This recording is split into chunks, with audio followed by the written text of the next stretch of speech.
Good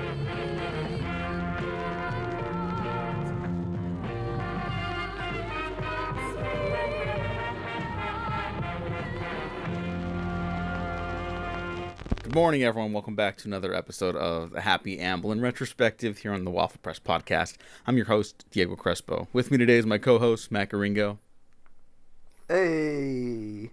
We're here to talk about two very different films. I don't really have anything to tee these up because they're very strange, a very strange pairing. Very, in contrast. Yeah. We're here to talk about Empire of the Sun, the Steven Spielberg film from 1987, and Anger Management, the 2003 American buddy comedy directed by Peter Siegel, starring Adam Sandler and Jack Nicholson. We're going to talk about Empire of the Sun first, because that might be less emotionally draining. That's not true. I realized two things. I hadn't actually seen the ending of Anger Management in in the few times I've seen the film. And I don't think I'd ever seen Empire of the Sun. So we're going to talk about Empire of the Sun first. You know what? I had seen it once, and I mostly didn't remember it. So I kind of had a first viewing experience. It's a little... Here, I'm just going to get into it. I think the film's a little long.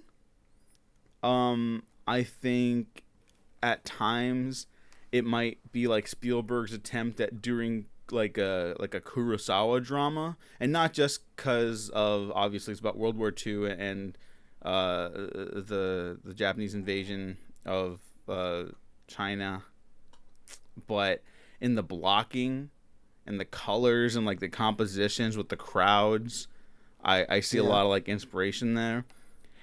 And I also think it's really great, like a lot of the time. And I found it very moving. And the ending is just kind of fine. Like it just kind of ends.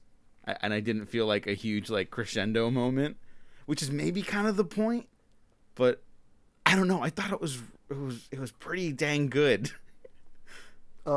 Yeah, I think I love this movie. Okay. It was weird because this one, it continues to have mixed opinions to this day. This one seemed to get, we talked about Color Purple recently. This one seemed to get more mixed reviews than Color Purple. Like, this one, I think people are kind of like, get it together, Spielberg. At least that's the tone of some of the reviews I was reading. And I think this is a huge step up from the Color Purple in my opinion. Yeah, I do too. When it first started, I was like, yeah, this is like solid. It's a little slow. And then the invasion happens, and it just like, it completely elevates the film. And obviously it's got like it's kind of got like the inverse of the Spielberg wonderment that he's known for, where it becomes like really scary, and not like a Yellow Peril kind of way. I think someone could make an argument for maybe Spielberg not having the best handle on race stuff still, for sure. Once the Christian Bale character is separated from his parents, like it really felt like scary.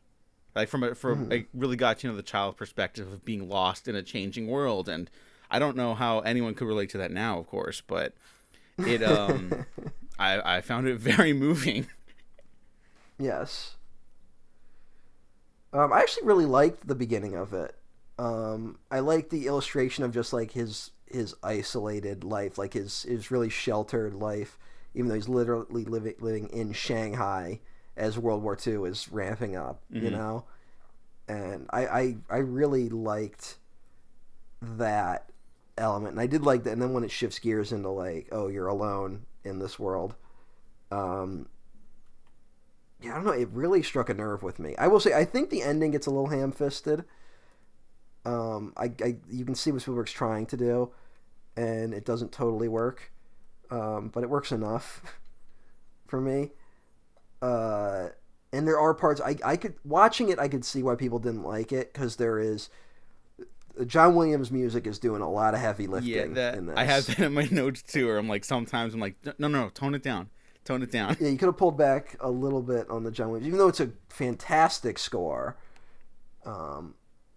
And also it really leans into like the, he ends up in a prisoner of war camp, and then it's like a lot of that is portrayed as kind of fun in a weird way. Yeah, it's like a very, and it's another moving element of the film where it's like, oh yeah, he found like a way to like get by, but it is a little whimsical in a prison. Yeah, it is camp, a little whimsical, which is maybe not the way to go. Yeah, maybe not. And but I don't. I think it worked in a weird way too. I think it's a really great movie. And I think it came. I think it spoke to me in particular, without getting like too like vulnerable about it. But I can honestly really relate to like the idea that the world is falling apart around you, but you have like that childhood innocence. Like you don't really realize you have it either. And it gives you this weird strength that you get through it. And only when you get on the other end of this horror that you've experienced do you realize that like you've changed fundamentally in a way where if you had to go through it again, you wouldn't be able to get through it. I think that it comes back to, and I think Spielberg definitely injected it. Like my parents divorced when I was younger. Spielberg is a child of divorce. I think that even kids that handle divorce well, and even if the divorce was ultimately like the right idea, sometimes parents shouldn't stay together, I would argue. I think it can shake up your world a little bit, and then when you look back, you're like, but you got through it. Sometimes I think about the stuff I got through in my childhood that if I had to go through it now, I wouldn't be able to, like it would break me fundamentally as a person. But because I was a child experiencing it, and it wasn't like I was sheltered from what was going on, it just, whatever the signals of it didn't get through in the same way they would now. And I think this movie really taps into that. Yeah. And it's a very hard thing for movies to tap into. And I see people who, they kind of fall one way or the other, where it's like, it's either all whimsy or it's all misery, you know? I've seen other films about kind of children going through traumatic events, and it's kind of just pure misery. And it kind of forgets that, like, children still ultimately are children in a way, and it can influence how trauma really hits you.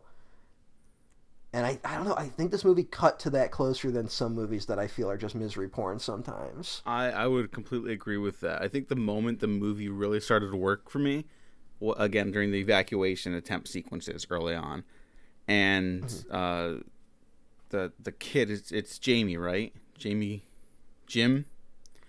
No, Jamie. I mean, I think they call him Jim, but it's Jamie. Okay, yeah. I think the Americans start calling him Jim because that's a very American thing to do. Yeah. I mean, it's James because it's J.G. Ballard. Oh yeah, we can get into it's kind of meant to J.G. Ballard if you have anything there. But I think the moment the film really started working for me is when Jamie's going down the stairs and his parents are taking him outside for evacuation. He's like, "Are we going to school today?" And it's like, yeah, of course a kid would ask that, because it's like, that's their world.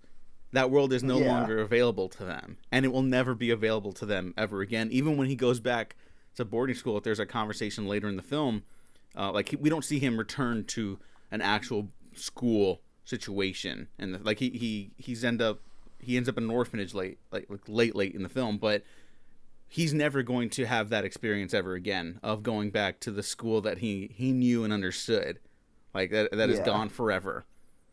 And the whole film, I think, does such a good job of like exploring how Jim goes through the process of like not understanding to like understanding on his own terms, and like literally not recognizing his own parents immediately, because just so much has changed. That's not the same kid that was anymore. And even though it's like a happy ending for him, it's not like a home run happy. Like this would change the trajectory of this did change the trajectory of so many people's lives at the time, and of course this isn't like a historical document. It is a film adaptation, but it is semi autobiographical for J.G. Ballard. Yeah, on his life, he was, I believe he was in a prison camp as a child. The only, like, the key differences are, like, he didn't go on, like, the grand adventure this kid did, and he was with his family, I believe, the whole time he was in those camps. Okay. I think that's, like, the key difference, so, like, a lot of it is dramatized, but I'm sure he put a lot... I've never actually read Empire of the Sun. I've read a lot of Ballard, but I've never read Empire of the Sun. I remember it would be on the shelf in my school library, and it always seemed kind of imposing, honestly. I'm definitely interested in checking more of his stuff out. Other adaptations of Ballard, there's Crash, which everyone knows that's about the thing. now. It's a weird, somewhat of an anomaly in his work. I mean, he's written other autobiographical stuff, but in terms of adaptation, this isn't the stuff that normally gets adapted. He also wrote High Rise, which was adapted not too long ago. Yeah, I like that book and that film, which I guess is not controversial. It's just got mixed reviews, and I saw it, and it's one of the few films that made me feel like I was losing my mind as I was watching it. So it was effective, is what I'm saying. Yeah, that sounds about right. Yeah. This is a fantastic film, and it features Christian Bale's most amazing transformation yet to a small English boy. Yeah.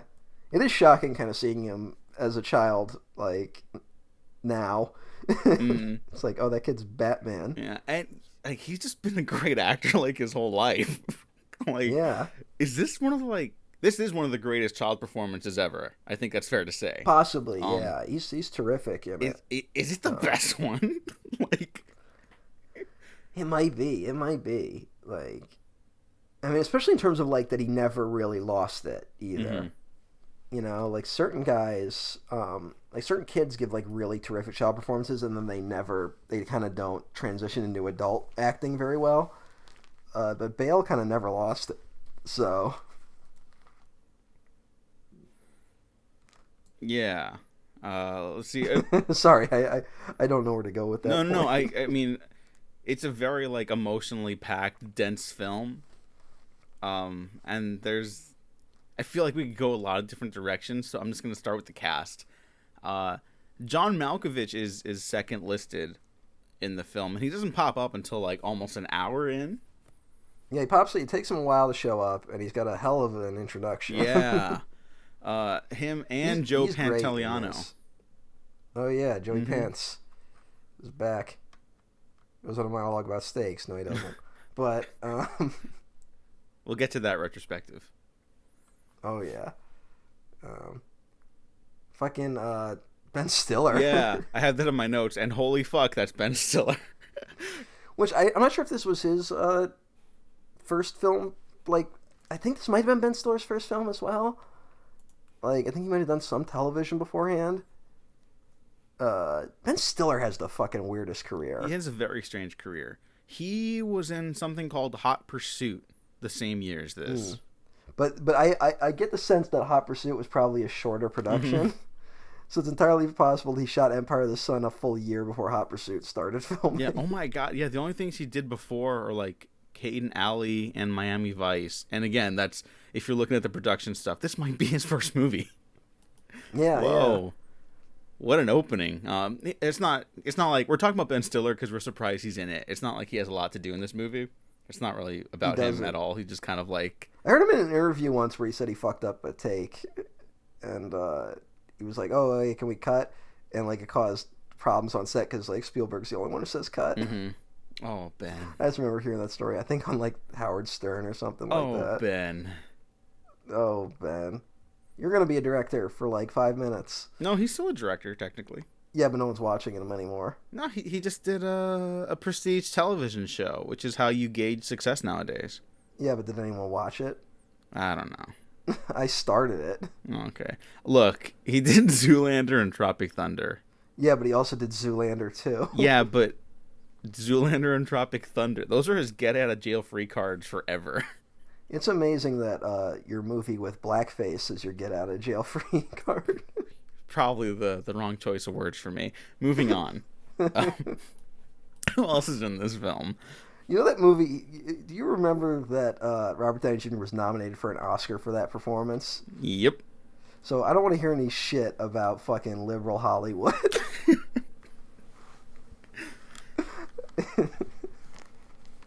Eh, Miranda Richardson is also in this. Oh yeah, yeah. It's a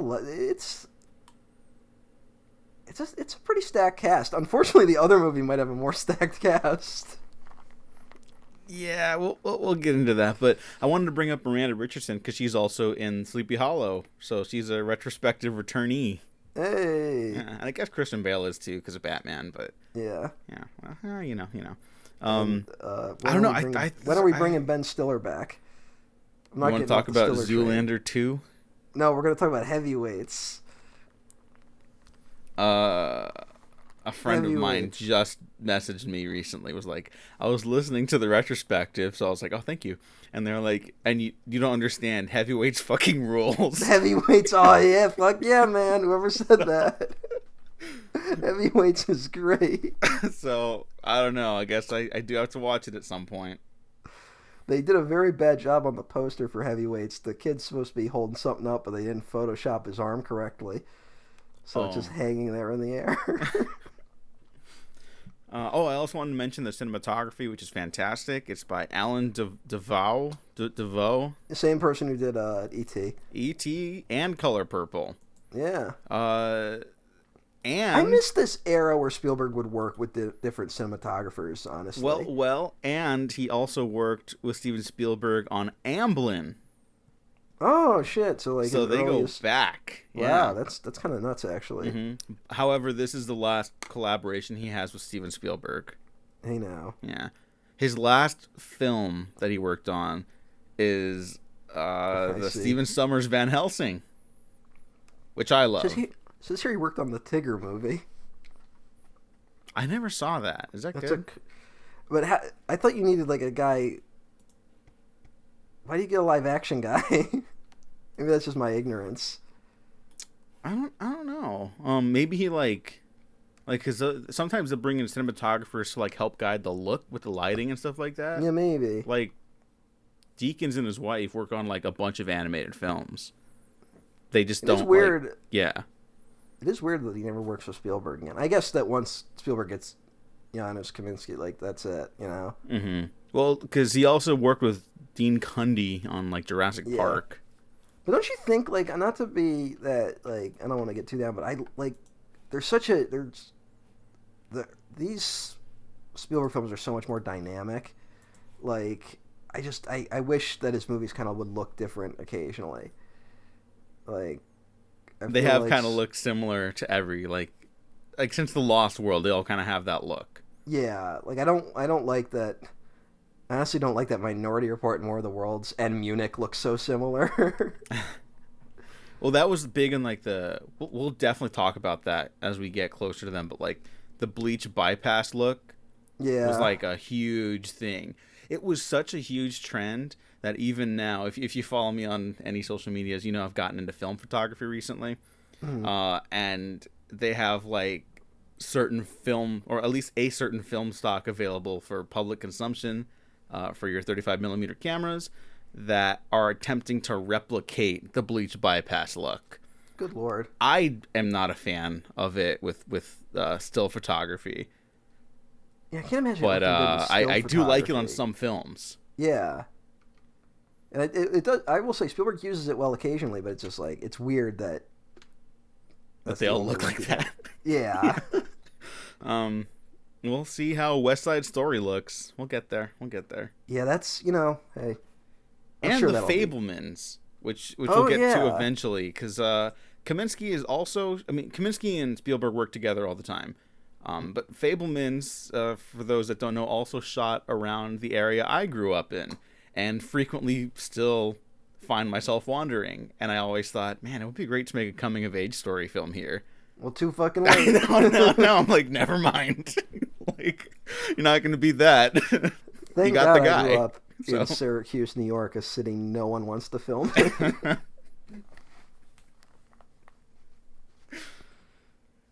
Would you say Syracuse, New York is kind of like your prison camp?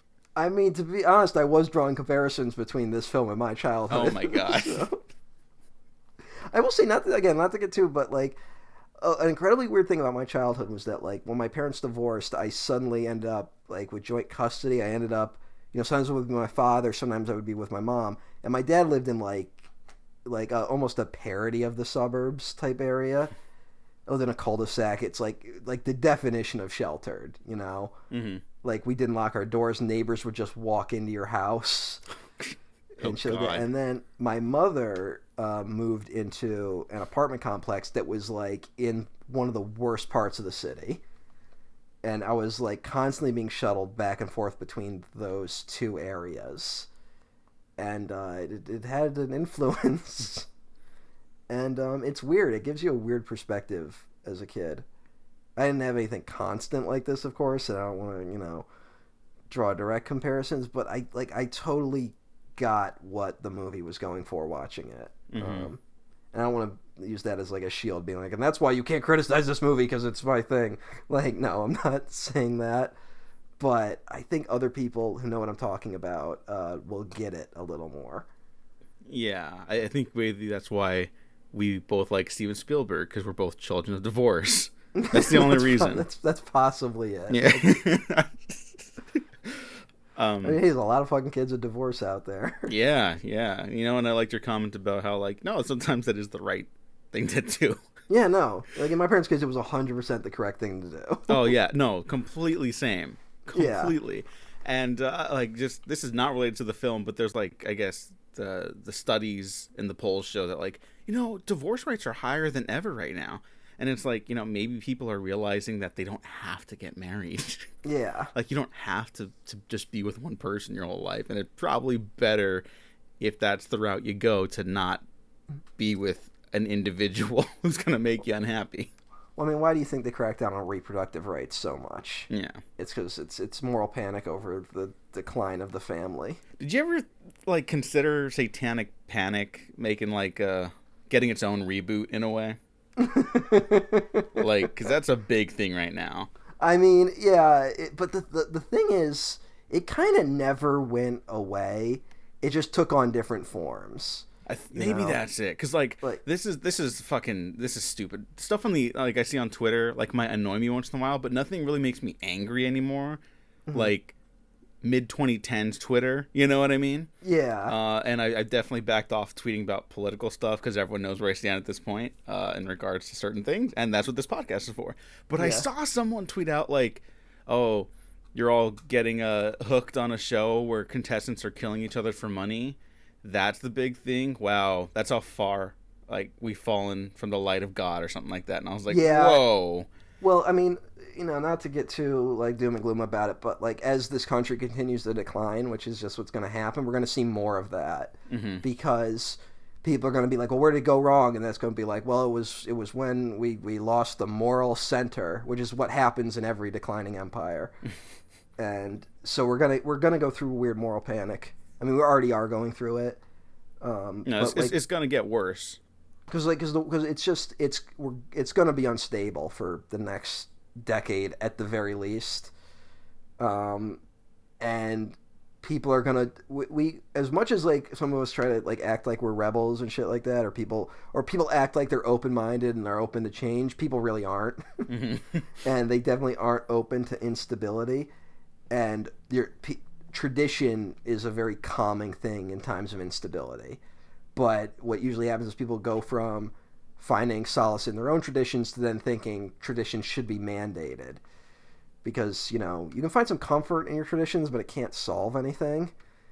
And then you're going to think, well, if everyone was doing what I was doing, things would be right. And that's kind of where we're heading. And that's part of the satanic panic we're going through right now. Which is also an excuse for me to recommend Midnight Mass, which we both liked. Because it's also kind of about, well, not kind, it's literally about, like, the different interpretations of faith and science and, like, solace and zealotry, I guess. Yeah. Fascinating series, but different direction from Empire of the Sun.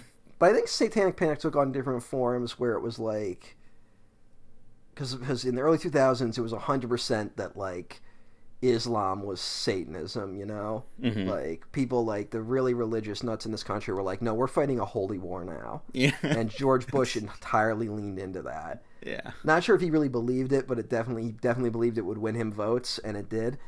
So there was a lot of that. Remember, and he then, tried to like get his own like kind of redemption with his cute little paintings, and I remember he had trouble putting on his raincoat at the inauguration. Wasn't that so endearing? that was real cute. Real cute. War criminal. Cute. Blood in his Well, hands. yeah, he should be in prison. Yeah, at the Like, very least. No joke. Like, Yeah, no. it was not. And when you let someone like that slide, you're just letting worse people slide as well. So, but hey, and then remember when Obama got elected and everyone was like, Obama's the Antichrist. Oh yeah, and that was just because the Republicans hate black people. Yeah, 100%. Yeah, and It's we kinda know, nuts. and now we all rightfully have criticisms of Obama. It's Yeah. not because he's, but Yeah, it's not that. He's not the actual devil. Yeah, like Jesus. Well, I mean, Christ. that's the thing with conspiracy theories. And I also think the dangers, just to bring it back to this, the dangers of kind of like a childhood mentality is that it seeks to simplify things that you inherently can't simplify. And it's this thing of like, everyone right now is going through the exact same thing where we realize something is fucking wrong, like, and the world is fucking like falling apart at the seams, right? We all sense it. Like, it's not like, even people that are trying to act like they're in denial are not in denial, but we latch on to different reasons for why that is. And not to say that my reason is right, but I do believe my reason is right.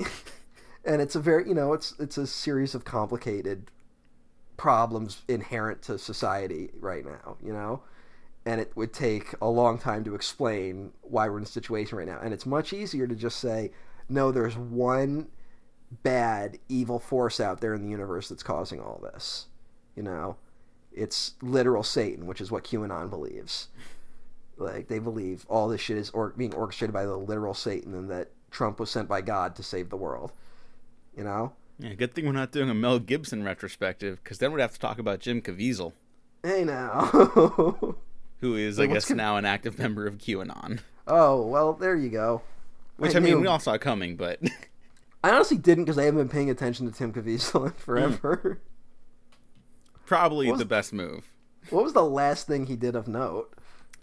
He did that CBS show that was actually really good. Oh, fuck, I can't remember what it's called. Hang on, now I gotta look it up because it's gonna bother me. Mm-hmm. Fucking... I like how we're like, it's this weird thing. Person of interest. Sorry, there you go.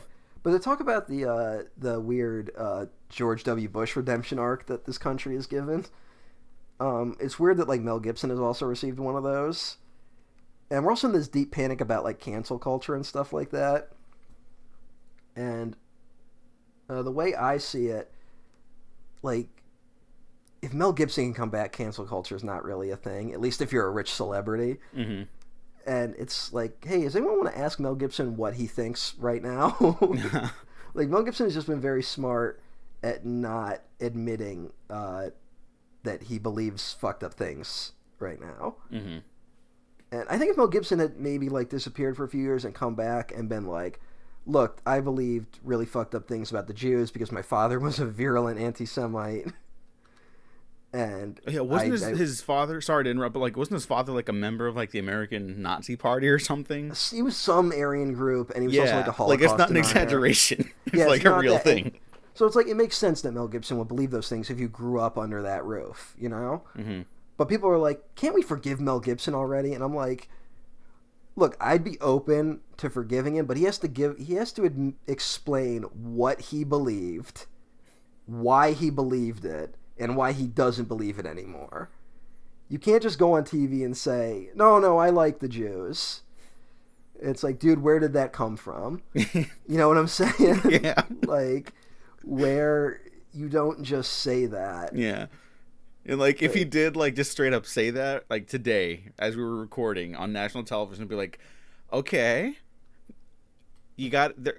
the context, though. You gotta give your context. You can't. It's a weird thing to just say. Well, yeah, I'm not saying just say that, but because then he has to follow up with like, and then I realized that was wrong for XYZ reasons. You know, like, which that takes a lot of introspection and a lot of deep thinking and a lot of being vulnerable that most men are not willing to go through, frankly, especially rich and powerful men.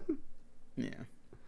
But yeah, that's the weird thing about Mel Gibson, which has nothing to do with Empire of the Sun. No, but you know, yeah, no, I don't know how to bring that back from there. All I'm saying is that, like, I guess they're if we're talking about trauma and like the weird like loss of innocence, like I think people. There's an inherent like sadness to the loss of innocence, you know, like that. Oh, you know, you lost something you could never get back, and then you don't really realize you can lose it until it's gone. You know, you don't realize you have it when you do, but it's something we all have to go through. And I think the weird imitators of Spielberg think that innocence is something to be cherished and held on to. And that's not true.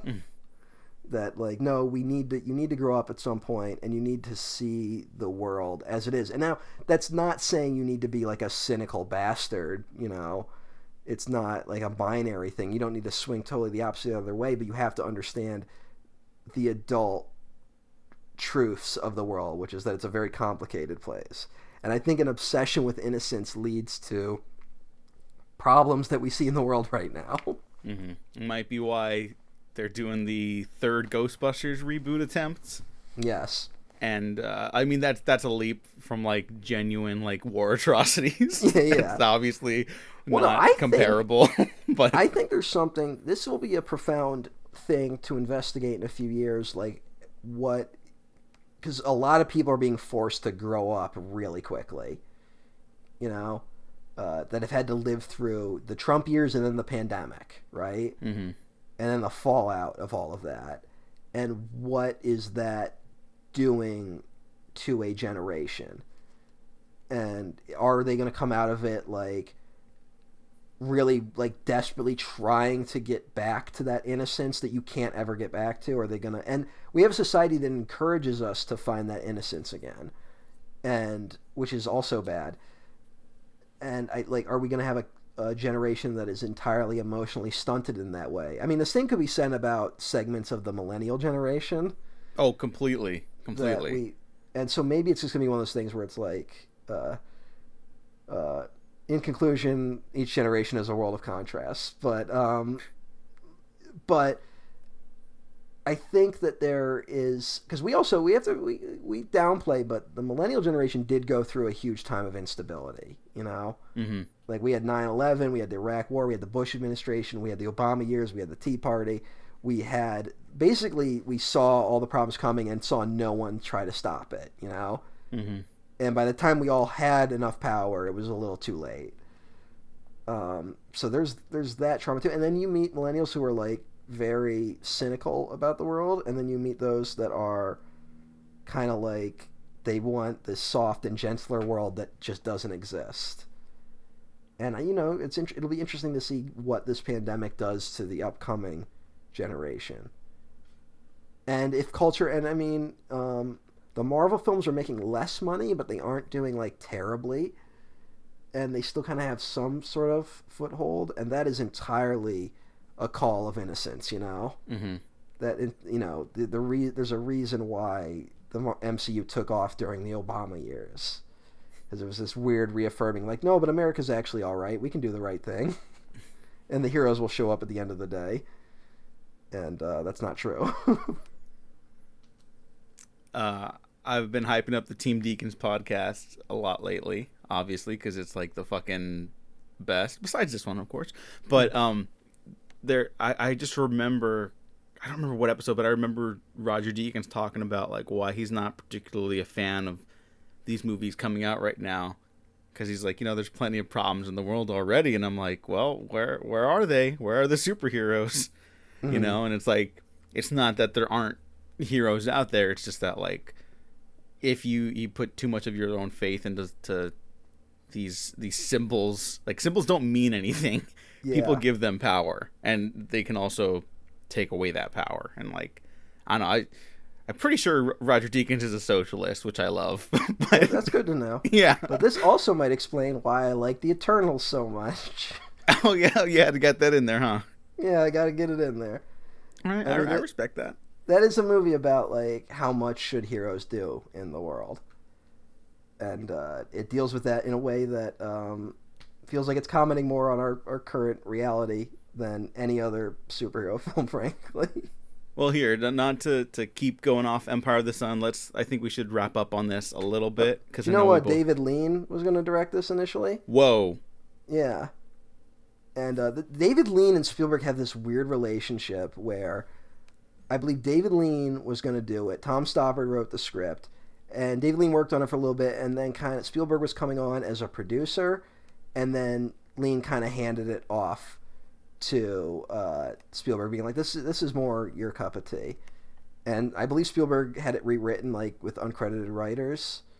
Tom Stoppard, they interviewed Tom Stoppard in a Spielberg documentary recently, and he talks shit in it about Empire of the Sun. Aww. So, but it was interesting. It was like clearly like a Spielberg sanctioned documentary. So it was interesting that they put that in there. But then David Lean and Spielberg were going to work on a movie called Nostromo. Have you heard about this?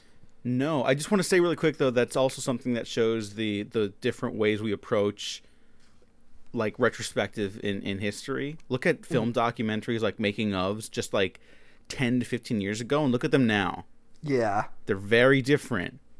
It's not shocking what the differences are if you've been able to keep up with what's happening in culture.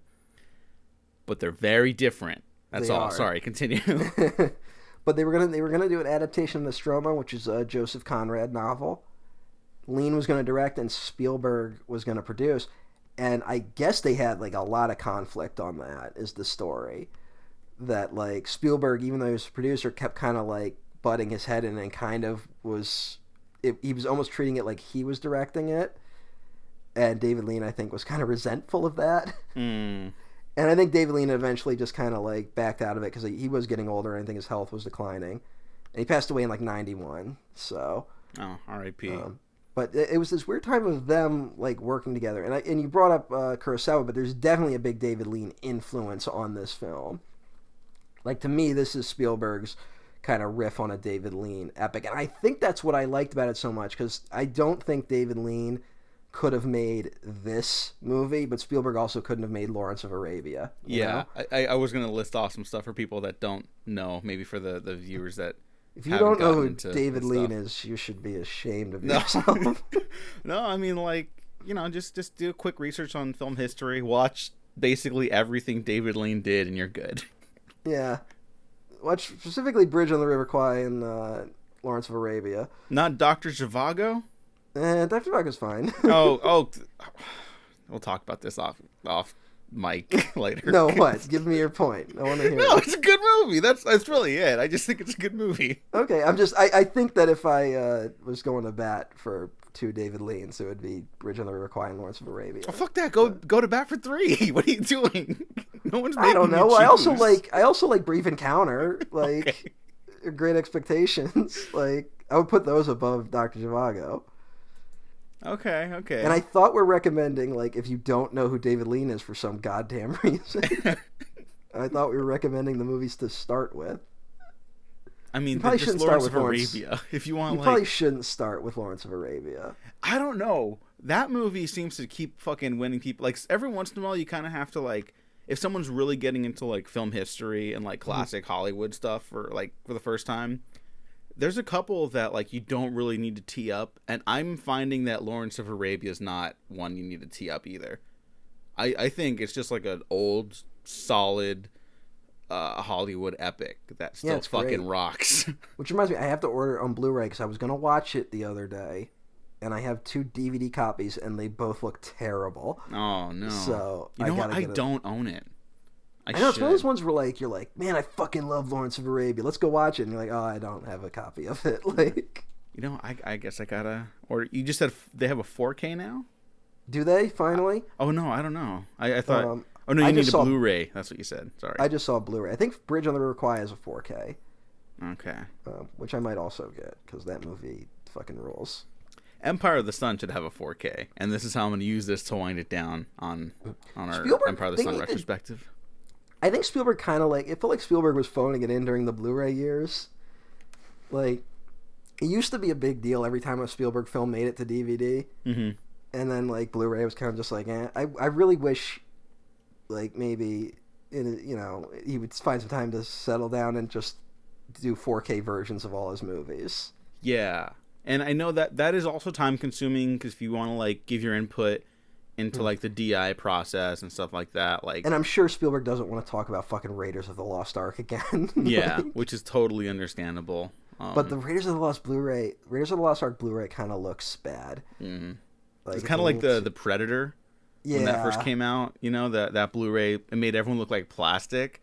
Yeah, and I think like for the 4K era, Spielberg should maybe like, hey, because studios certainly don't give a shit, and do all the ones, do Hook, do the ones that people don't give a shit about too. Do those, and then like then you can kind of pivot into doing like your passion projects. But I would love a 4K of Empire of the Sun. Yeah, Like, because now that 4K is like gotten to a place where it has, like, we used to kind of shit on it, but now I feel like most of them have become quality transfers. yeah, They're not just like, here's more detail, like in shit that doesn't matter. yeah. Or like the colors tended to be washed out, I found, and now I feel like they're really coming alive. Like the Dracula 4K is just out of this world. Yeah, still gotta get. I own like 3 4Ks right now, and I don't own a 4K player, so that's the position I'm in. All right. Then what is your final position on Empire of the Sun? Good movie. Ebert was wrong. Ebert didn't like this one. Ebert didn't like this movie. Like Color Purple. You son of a bitch. But you know what? I like this a lot more than Color Purple. I do too. I think. And rewatching it, I haven't seen it in forever. Like, this might like rank pretty high in my final Spielberg ranking. I was honestly. gonna say, yeah. I think when I go back to revisit that, like make like a full list again, that might look pretty different. Yeah. I think this was just totally up Spielberg's alley. Whereas The Color Purple and then some of his later, more dramatic stuff, it feels like some of it feels like a bad fit for Spielberg, at least at the time. Yeah. Like, I think he's aged more into doing like serious films. Like, I think Lincoln like really works, but if he had tried to make Lincoln in 1987, it wouldn't have been a good movie. Yeah. Whereas this is like, no, this is perfect for like right in the middle of like E.T. and fucking Hook. Like, this is exactly what you want to see from Spielberg. Okay, I thought Hook was next. I kind of got scared. No, we got 2 Yeah, more. I was like, no. Sorry to give away my thoughts on Hook. You nervous about Hook? Yeah, for reasons. There's some great shit in Hook, though. Like, there's... I'm not to give my opinion on the whole film, but I think we probably will feel similarly. But there's some great stuff in it. We shall see. All right. Empire of the Sun, fantastic film. Probably joining the 5-star club on Letterboxd, but I give like everything 5 stars now. So Speaking of Death of Innocence, let's talk about anger management. go ahead. I feel like you have an opening for this one. Wow. Also known as gaslighting.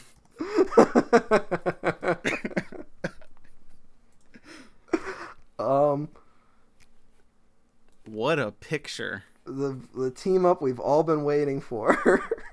Adam Sandler versus Jack Nicholson.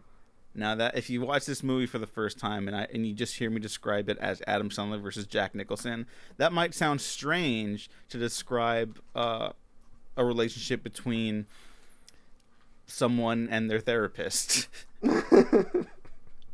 But here we are. Here we are. Do you know what else Peter Siegel's directed? He has done. Is this his first Sandler? This is his first Sandler. We'll be talking about him at least 2 more times. Looks like it. Yeah. Yeah. And he had done Tommy Boy, which is actually a legit comedy classic. Tommy Boy holds the fuck up. All right. Honestly, like it's not one of those like I'm not speaking from nostalgia on that one. Tommy Boy rules. All right, Tommy Boy and Heavyweights double feature. There you go. I don't know how they fit, but I realize I've never really had an opportunity to talk about this, but Jack Nicholson's one of my favorite actors. Like, does he never come up? I guess the shit we cover, we're not going to talk about Jack Nicholson. Yeah, like we talked about him in Batman, how he's fucking fantastic. Because he's fucking fantastic in Batman as the first cinematic Joker. Yes. Of the non. And that episode ended up being a recording disaster, so. Yeah, but most of it came out okay. It's fine. Yeah. It's fine. All my good points got cut out. Yeah, but it makes me seem like I'm more in the right, which I am. Jack Nicholson is not the problem with Batman. Jack Nicholson's fantastic. He's one of those guys I wish was still acting, but also I'm like, man, I'm glad he doesn't do interviews. Just in case. Just in case. Yeah. Just in case. I don't know. He's pretty up there. He's 84, so I don't know, man. There's probably some beliefs he holds that I'm not going to be happy about. And I would say he's good in the movie. I think he's good. Hey, before we get into the movie, I would like everyone to take a break from this recording for a second. Go to YouTube and type in the DVD menu for Anger Management. That's right. Which I told Diego to watch. It's pretty good. It's a work of art. There's also more. I could not find a video that had the full version of the menu. Because every scene selection, special features, which this movie inexplicably has a lot of, and like audio options, they all have unique little animations. I guess that is a hint at when peak DVD was. Yeah. That they went all in on the Anger Management DVD. And you know what? Quite frankly, there should still be like that accessibility with menus. Like menus can be super fun, man. It's such a bummer whenever I put the new Blade Runner in. Oh, and it looks like fucking dog shit. It's just a wallpaper. It's just that, like, still, and then it's like play movie. Yeah, it's one of the greatest looking films of the last couple decades, and it's just a wallpaper. Yeah. What a bummer. Yeah. But anger management. The film tells the story of a businessman who is sentenced to anger management program under a renowned therapist with unconventional methods. All right, this might be the craziest thing I say. Okay. But shouldn't this movie be better? Yes. Like, this feels like they just set the ball on the tee. Like, this should be like top tier Sandler, right? Mm-hmm. Adam Sandler in a movie called Anger Management, and his sidekick is fucking Jack Nicholson. This should be at least a 5-star experience. This sounds like it should be like the perfect Sandler movie. This should be a comedy classic. It really should. And now people just kind of like, oh yeah, they were in a movie together. And now let's do a little bit of role playing here. You're gonna play a person that hasn't seen Anger Management. Okay. And you're gonna ask me if you should watch it. I'm gonna say, oh yeah, I was just watching Anger Management recently. Oh, should I watch it? Oh, you know what? It's actually pretty good. There's a couple moments. There's huge chunks of the film that maybe you should skip over. But yeah, actually maybe never watch it. I don't want no. When the movie started, I was like, wait, hang on, is this actually like gonna be good? Like, I will say this movie starts on the worst foot possible. Really? Okay, I thought it was fine. I thought it was cute where it's like, oh, young Dave Busnick, and he gets pants during his first kiss, right? But there's one shot in it which is, I think, maybe sums up the whole movie. Is that this opening scene, it's like, you know what, it's solid. It gets to the crux of what the film's about. But there's one shot of Arnie Shankman, the bully's crazy younger sister. Oh, yeah. And you're like, oh, I don't like that at all. Yeah. And the movie oscillates between those two emotions a lot. Mm-hmm. Yeah, it's very uneven. I'm leaning towards it just not being worth recommending at all. Maybe watch YouTube highlights. That's the thing. It's like, there's a couple moments in here, and I think if you took out the bad moments, I could give this like a soft recommendation, you know? I'd be like, you know what, it's fine. But there's some stuff in it that is like morally repugnant. Some. I will say some compared to the totality of what's in it. Sure. But it's really bad. That's the thing. It's not like kind of bad. It's really bad. Mm-hmm. I will say, though, this might be the one reason to watch this is I think this might be part of the post 9/11 canon. We'll get into that. We'll definitely get into that. Do we want to get into it now? Because it is the opening scene, kind of. You know, yeah, fuck it. I was going to reference something that happens later. The hero moment of the movie. Let him speak. Is, wow, that's aged poorly. Oh, yeah. Okay, yeah, go ahead. 9/11. I will say, also, as we talked about the DVD having an inexplicable number of special features and a terrific DVD menu, it inexplicably came with a director's commentary with Adam Sandler and the director. What was that like? You know what? I was really worried to listen to it because of the subject matter of the film.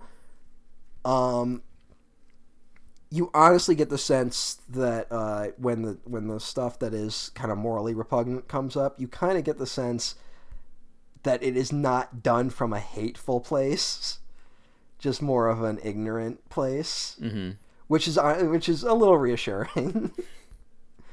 And it was interesting. What you mostly end up learning, though, is everyone in the movie, every background extra in this goddamn movie is someone's friend. Like, the whole commentary, the director or Sandler is being like, oh yeah, that's a guy I went to college with. Oh, that's like my sister's friend. Oh, that's my wife's best friend's cousin. Like, there's a lot of that in the commentary. And it's like everyone. Everyone in the movie is someone. So it does kind of help with the sense that Sandler movies are just Sandler fucking around with his friends. Mm-hmm. You unfortunately get hints at Sandler kind of hating the process of filmmaking. Oh, it's so funny that you bring that up. So I've been listening to Inside of You, the Michael Rosenbaum podcast. Okay. And he just interviewed Lamorne Morris from New Girl, who I know from New Girl, and he's done a couple films. He's in Game Night, and he worked with Sandler on Sandy Wexler, which we'll talk about eventually. And Lamorne Morris is like a really talented comedic actor, but he's also, like, I think a really quality actor who doesn't really get the chance to show the dramatic stuff. But he was talking on the podcast about how he was working with Sandler, and Sandler like called cut or something like that with the director, and he's like, this guy's fucking making me act. So I completely believe that Adam Sandler hates the process of like making a real film. And I don't mean that like as a like that's not a judgment on him. It's hard and long and stressful. Yeah, it's hard, long, and stressful. I believe it, is what I'm saying. He is 100% just interested in doing his jokes. Like, that's it. That's really all it comes down. That was what I got from the commentary. Mm-hmm. And, like, there would occasionally there would be, like, little director flourishes, and I mean flourishes, like, on the Sandler scale, and they would kind of make fun of it in the commentary. And Sandler would be like, I can't believe you made me do this shot. And then the guy's like, well, you know, I think it's a shot to show your anger building. And it's like, you didn't need it. Like, there was some stuff like that. And it's, like, literally shots of, like, Sandler, like, clenching his fist or something like that. Oh, my God.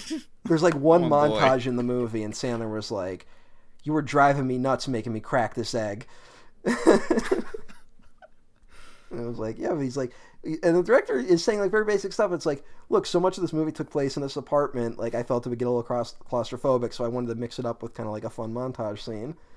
And Sandler was like, yeah, but filming it was annoying. And it might explain some later era Sandler. Mm-hmm. Here you go. I've just thought about this. Adam Sandler worked with the Safdie brothers in Uncut Gems. Other notorious Safdie brothers star, Robert Pattinson, doesn't enjoy the process of filmmaking, but he clearly appreciates it, and he's glad to be an actor and like an artist. But he's also known for being like, you know, kind of a sloppy white guy who's not really, if he doesn't feel it, you'll know it. Okay? Right. I think they should work in a film together now. Just let them do whatever they want. Directed by the Safdie brothers, because they're makes me like wonder the guys. how the Safdies direct their movies ultimately. Mm-hmm. Like, because they're able to wrangle some interesting personalities. Yeah, they just fucking pulled people off the street to like have a scene in Uncut Gems, and it's like, oh, who's that actor? And like, oh, they're not an actor, and it's like, okay, if you can do that successfully, you're like the best director working today. I mean, Uncut Gems is like just stacked with amazing just people they pulled off the street. Yeah, fucking. We'll get there eventually, but if you're curious right now, Google who's just pulled off the street in that movie, and you'll be like, wait, what? Like, it's out there. It's wild. Isn't the one guy in Uncut Gems that is talking to her when she's, like, asking questions about the bet? Mm-hmm. Wasn't that guy just, like, actually there at the casino? Yep. And they just, like, put him in? Yep. Like, wow. Yeah, you know, I mean, the whole process of making that movie was just like that scene when the fucking bookie is telling Sandler, like, that's the dumbest fucking idea I've ever heard of. And the Safdies are like, I disagree. Hey, some people can really do it. Yeah, and they clearly can. That's very cool. Also, I don't think this anger management guy could, though. Unfortunately. Possibly not. You know what's weird? Here's something that's weird. So I mentioned that Tommy Boy is actually a comedy classic, right? Mm-hmm. If you look at Peter Segal's other films, none of them even come close. Oh, okay. Like, I'm not even like to be a dick. It's just like nothing he made is in the Tommy Boy realm, and you're kind of like, what the fuck went right on Tommy Boy? And the one thing you learn is that a lot of Tommy Boy they just kind of made up while they were filming, and they just like improvised a lot, and you can totally feel it in the movie. And I think that's what lends Tommy Boy like this weird, where it's not super high. Like, this is like, what's the premise? Anger management, right? Mm-hmm. Like, that seems like Adam Sandler in anger management. That's the premise, right? Whereas Tommy Boy's kind of a film where it's like, well, what's Tommy Boy about? And it's like, well, it's a guy named Tommy, and he's got to take over for his dad. And it's like, well, what does his dad do? Is his dad like a really important person? It's like, no, his dad runs like his dad sells brake pads. And it's like, oh, okay, that's funny. And it's like, not really. We're going to treat the brake pad stuff very seriously. Oh my God. And it's like, oh, really? And it's like, yeah, we're going to show like how like it's a real blue collar town that's like being devastated by all these car factory closings. And you're like, this is a comedy? Yeah, you're not doing a great job of selling it as a comedy. And it's like, yeah, Chris Farley and David Spade are in it. But I'm very interested in it now. Oh, you've never seen Tommy Boy? Did we already say that? Yeah, I've never seen Tommy Boy. I'm sorry. You should really watch Tommy Boy. It's actually very funny. All right. Yeah, and a Tommy Boys, Heavyweights, and then the Eternals. Yes, there you go. They're all one of a piece. Yeah. Actually, they might be. Anyway, also the thing you learn from the commentary is that Nicholson improvised a lot of stuff in this. Oh, that fucking rocks. And I don't just mean lines. I mean, like, he was influencing the set decoration. Really? One moment in it is that, I guess, also it was something where you learn, like, this how cheap this $75 million movie really is. Where it's like, yes, it's supposed to be New York, but we shot it in LA. Like, a lot of it is LA that they shot, and they made look like New York. And you never get the sense that it isn't New York, you know? You're not like, oh, well, hey, like, you would have to be familiar with this location to know it's not New York City. Mm-hmm. And one of Nicholson's suggestions was, in the one scene when they go to the anger management meeting, There was all like this construction equipment that because they were like renovating the building, and they were going to clear it all out for the filming. And Nicholson was like, "No, leave all this in because everything in New York is always under construction." And they left it in, and it actually does help the scene. Huh. Well, just fucking Jack Nicholson. Like, it's fucking Jack Nicholson. He's got like a history in like some of the greatest movies ever made. And here's the other thing: Nicholson must have had a great time on this fucking movie because him and Adam Sandler are like still close friends. Yeah, so that tells you something. Where they're going to like Lakers games all the time. And the other thing I learned from the commentary, and not just the commentary, from like the behind the scenes footage, is that once Nicholson said yes to the movie, they basically got everyone else in the movie. That makes sense. Like, people heard Nicholson was doing it, so they all said yes. So that's how you get certain people in certain roles. Now, did he influence the direction his character takes with Marissa Tomei? No, but I bet you that's why he took the script. Yeah. It's now, like, the way the film plays out, that is also just gaslighting. You know what, though? Fucking 2003 Nicholson still could have got it. I'm just saying. I'm not watching this. I'm not watching this going, that's impossible. I'm like, nah, it's Nicholson. Nicholson is like a Dr. Nicholson. Like, fuck yeah. He's finally back courtside with the Lakers as of October 19th this year. So, nature's healing. Nature's healing. We also mentioned that Sandler referenced Nicholson in Billy Madison. I can't remember the joke. They're like, Norm Macdonald asked him, like, who would you rather bone? And it was like Jack Nicholson, and I can't remember who the other person is. I guess it doesn't matter. No, and Sandler goes, Nicholson now or 74? And Norm goes 74, and then Sandler picks the other guy, implying that late era Adam Sandler is actually sexier. So maybe that's another reason. This is a little flattering to like Nicholson in the script, you know? Yeah. I mean, by the end of it, he's like, "Wow, Mr. Rydell, you're a great man," and it's like, is he? Is he? Yeah, I don't know. I totally don't know what the message of this movie really is. Well, like, that's the thing. I think it does have a very basic message. It's just like, he's got to learn to stand up for himself. But it's so weird. Yeah, no, the way it gets there, it makes no sense. And I'm not saying, like, oh, well, it's not very realistic or it's not very logical. Like, explain to me scene by scene what happens in the movie, and then the end result, it does not track. We'll talk about the Rydell. We'll talk about the Dr. Rydell process.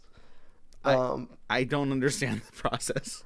But we should talk about Sandler ends up in anger management because it's weird. We're like, I think it's kind of playing into the quote unquote pussification of America, where it's like he didn't do anything wrong and ended up in anger management, right? Yes. Like, I think that's what, like, it's trying to tap into that kind of reactionary opinion, right? Yeah, that woke SJW liberal bullshit. Now, that's not what the movie ends up being about.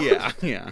But I think that's like how it's sold a little bit, because he ends up next to Nicholson, who does a bunch of obnoxious things and then pushes. That's actually, I will say, Nicholson is fucking funny in this.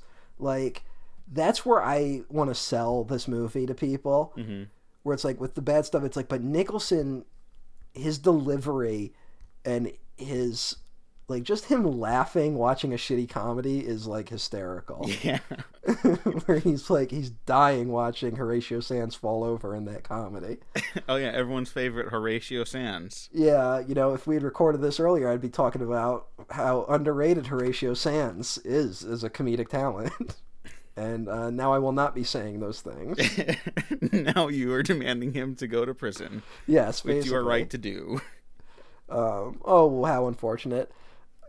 Is he going to come? I feel like Horatio Sands is going to pop up again. He has to have become a Sandler regular at some point. Maybe. I feel like that's going to happen. But But just also, we should say Nicholson's introduction shot. He's in the shadows at the airport watching them. That was Nicholson's suggestions for him to be in the shadows, which is weird to think about. So funny. Because that is the right idea, honestly. That like you don't want to have. It's like, oh yeah, no, he had to come up with that. He had to come up with that but also you could totally tell it's Nicholson. And it's weird listening to the director talk about it, be like, the director's like, well, I wanted the idea to be the audience knows it's Nicholson watching him, but now he's in shadow, so you don't know it's Nicholson. And I'm like, no, we know it's him. Like, you're not gonna hide that head. Like, we all know it's Nicholson. Yeah. Oh, I like the gradual process of Nicholson looking more and more like a maniac throughout the 2000s. Oh yes. Like he looks like this in all the movies he did then. But you look at like even the posters of stuff he's in, by the time you get to like About Schmidt, his hair is just like all over the poster. It's fucking great. I mean, fuck throughout the 2000s, throughout this movie, like he's ramping up the crazy throughout it. But I will say this is a post 9/11 film because one of the big jokes is like how you can't be unruly on an airplane anymore. Because that's actually, I did like that. I thought that was funny where, like, he's like, excuse me, miss, can I get the headset? And like, don't raise your voice at me. And he's like, no, I'm not raising my voice. Like, sir, our country's going through a difficult time right now. Like, you know what it reminded me of? What? The Seinfeld 9/11 script. Oh, yeah. Hey. There's dust on my sandwich. There's dust on our hearts. Our hearts are covered in dust. See, I kind of wish Seinfeld had stayed on the air through 9/11. We would have gotten so much great stuff. Maybe it's good that they didn't. They would have actually no. You know what? You're right. I think Seinfeld would have saved America. Maybe. Kind of like when Gilbert Gottfried told that joke a week after 9/11. Oh. I have to leave early. I'm taking a flight to LA. I couldn't get a direct flight. They're taking a stop at the Empire State Building. He told in New York City a week after 9/11. People booed. Yeah, I can imagine. But now he's a genius. Yeah, now he'll never make that mistake again. He'll never tweet jokes about a tsunami as it's happening. Oh. While he works for a company that does 75% of its business in Japan. Oh. What a guy. How does he not show up in these? I don't know. It does feel like he would fit right in to being like just a guy you run into. I actually don't understand why Gilbert doesn't pop up in more things, frankly. I don't know. Yeah. That voice is just perfect. Yeah, it really Tony feels Scott like he got his film start in a Tony Scott film. Oh my god. Well, it does feel like there's still like untapped potential for him, like now. Yeah. Whereas Sandler, it's like, no, we know the potential. It's just he doesn't do it that often. There's a really good documentary about Gilbert called Gilbert. Should I add that to the list? Yeah, why not? It's this really interesting documentary where people are talking about like Gilbert is this insane comic, and he doesn't listen to anyone. He'll go like in all the most horrible directions possible, and then the documentary just shows that he's like an average family guy with children and a wife who loves him. And it's like, oh, and he takes care of his sister who's sick, and it's like, and then he's on stage just yelling. It's actually pretty interesting. So yeah, David Busnick gets tasered. I like that scene. Maybe it's just the 9/11 in my heart. Like, oh, okay, yeah, that's a quote.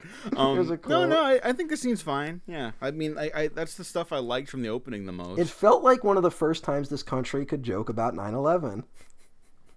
It really did. Yeah, I guess you're right, yeah. Also, since I've been talking about the DVD menu, I think it's a sign that I did own the DVD when this movie came out. Yeah, wow. So, remember, I am the Adam Sandler fan of the two of us. Yeah. I do like the revelation, because, like, can we just, like, openly talk about everything in the movie at this point? Yeah, I mean, the thing is that, like, it was all rigged by Nicholson. Yeah.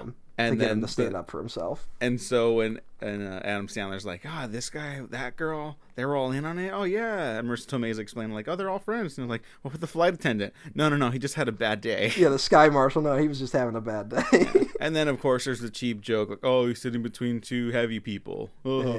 But that does like apart from that, no, he just had a bad day, so you got tased is pretty great. And like, yeah, there's little like nuggets of comedy in this that are like killer, or at least like entertaining. And then I don't know.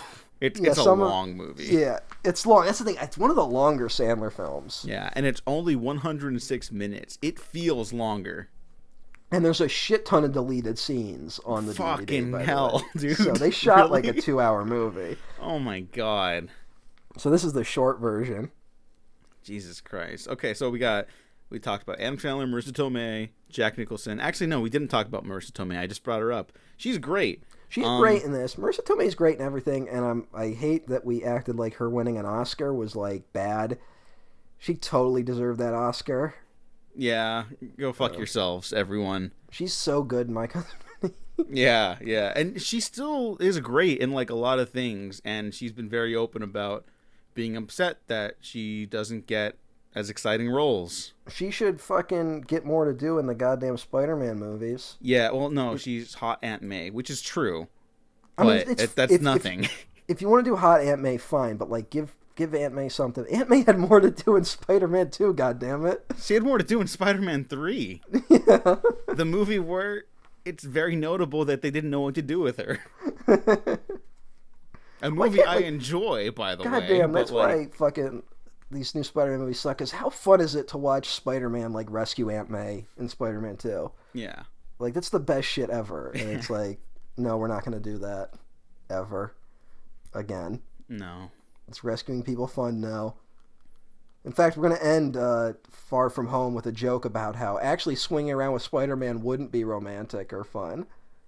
Yeah, it would actually be terrifying. And yeah, that's, also, that's fucking fun, you fucking losers. Remember when that first movie, when they established he has a fear of heights? It's like, wow, wouldn't that be great to see it pay off when he finally does take the big leap and go on his first big swing around New York? Wouldn't that be great? No. I can't wait for that to happen. Nope. No. You can't have that when he goes to space. That is a dumb thing to give Spider-Man, though. I don't know. If like, it was the early days in Homecoming, I feel like that's fine, because then it's like, it's like the power within and shit, and he can like overcome his fears. Like that's fine. But you do that in the one movie, and then you move on. You don't just leave it hanging and then never address it again. Anyways, no, Marissa Tomei is fantastic, and I don't know. I thought she also needs more to do in anger management. I'm not praising those most of the female characters in Sandler films need more to do. Oh, you didn't like the appearance of Krista Allen and January Jones? No. Yeah. I mean, you know what? They're actually kind of fun. Oh my god. Great actresses.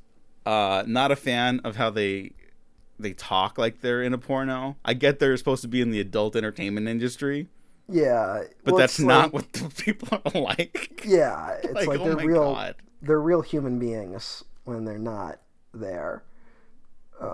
It's that weird thing of then like, here they're like, and then we did the sex stuff and that, and it's just like every line of dialogue's like that, and it's like, no, January Jones was in Mad Men. Like, she's had a weird career. She's had a very weird career, but her Instagram's but fun. Before we get to them, we get an incredibly bad cameo appearance from Bobby Knight, the former basketball coach, who was known for his anger, which is the joke of why he's there. And it was eventually exposed that he was very verbally and physically abusive to his players and like ruined lives. Oh. And got fired as a result. And of course, because we live in a just and sane society, when he got fired, people rallied around him and attacked the people who attacked his credibility. Oh, the victims? Yeah, of course. Oh, no. That's what we do with sports. In in the entertainment industry, we don't do that as much. Unless you're... It still happens. It still happens, but not as much. But sports, if you are a coach... I mean, they rallied behind fucking Paterno. You know? Mm-hmm. Like, they'll rally behind, because people, they don't give a fuck about anything. Yeah. Well, there's a disillusionment, I think, when you're being entertained by someone behind a TV screen. It's like, no, I know them, you know? And then someone else tells you, like, no, I actually know the real them because I've worked with them, and they're a horrible asshole who'd ruin my life. But if we want to talk about, like, parasocial relationships, I should talk to Shannon about this because she knows a lot more about it. But I think more so than the entertainment industry, I think sports fans have parasocial relationships. Oh, I'd completely agree. I think people will be like, my week won't go well unless the team does well, you know? And, like, that's very unhealthy. Yeah. Which, to this film's credit, does kind of bring up, even though they have that unfortunate cameo early on. But, like, there's a weird, like... kind of like, of course this guy's angry. He's a sports fan. Yeah, it's not exactly layered with nuance about the reality of life, but I that was something I actually enjoyed. I give this movie credit though, like it doesn't totally go like actually anger management is pointless, like which is you feel like what the movie might be. Yeah, and but it's also it's a comedy version of anger management. Yeah, yeah. Which, not to avoid the rest of the cast, because we got some heavy hitters in here still to talk about. But I wanted to bring up that this film also spawned a TV series adaptation. Oh, yes. Starring Charlie Sheen. And unfortunately, like 2 seasons starred Selma Blair? 2 or 3 seasons? Because... It only lasted 2 seasons. It did? Yes. Wait, hang on. Okay, I'm looking it up. In those 2 seasons... They made 100 episodes. Yeah. What? And if you look at how it's broken down on the Wikipedia page, season 1 is 10 episodes. Season 2 is 90. What? Someone was dodging taxes with that show. Yeah. 100%. Yeah. Selma Blair unfortunately got booted off the show, which is a shame. Was it like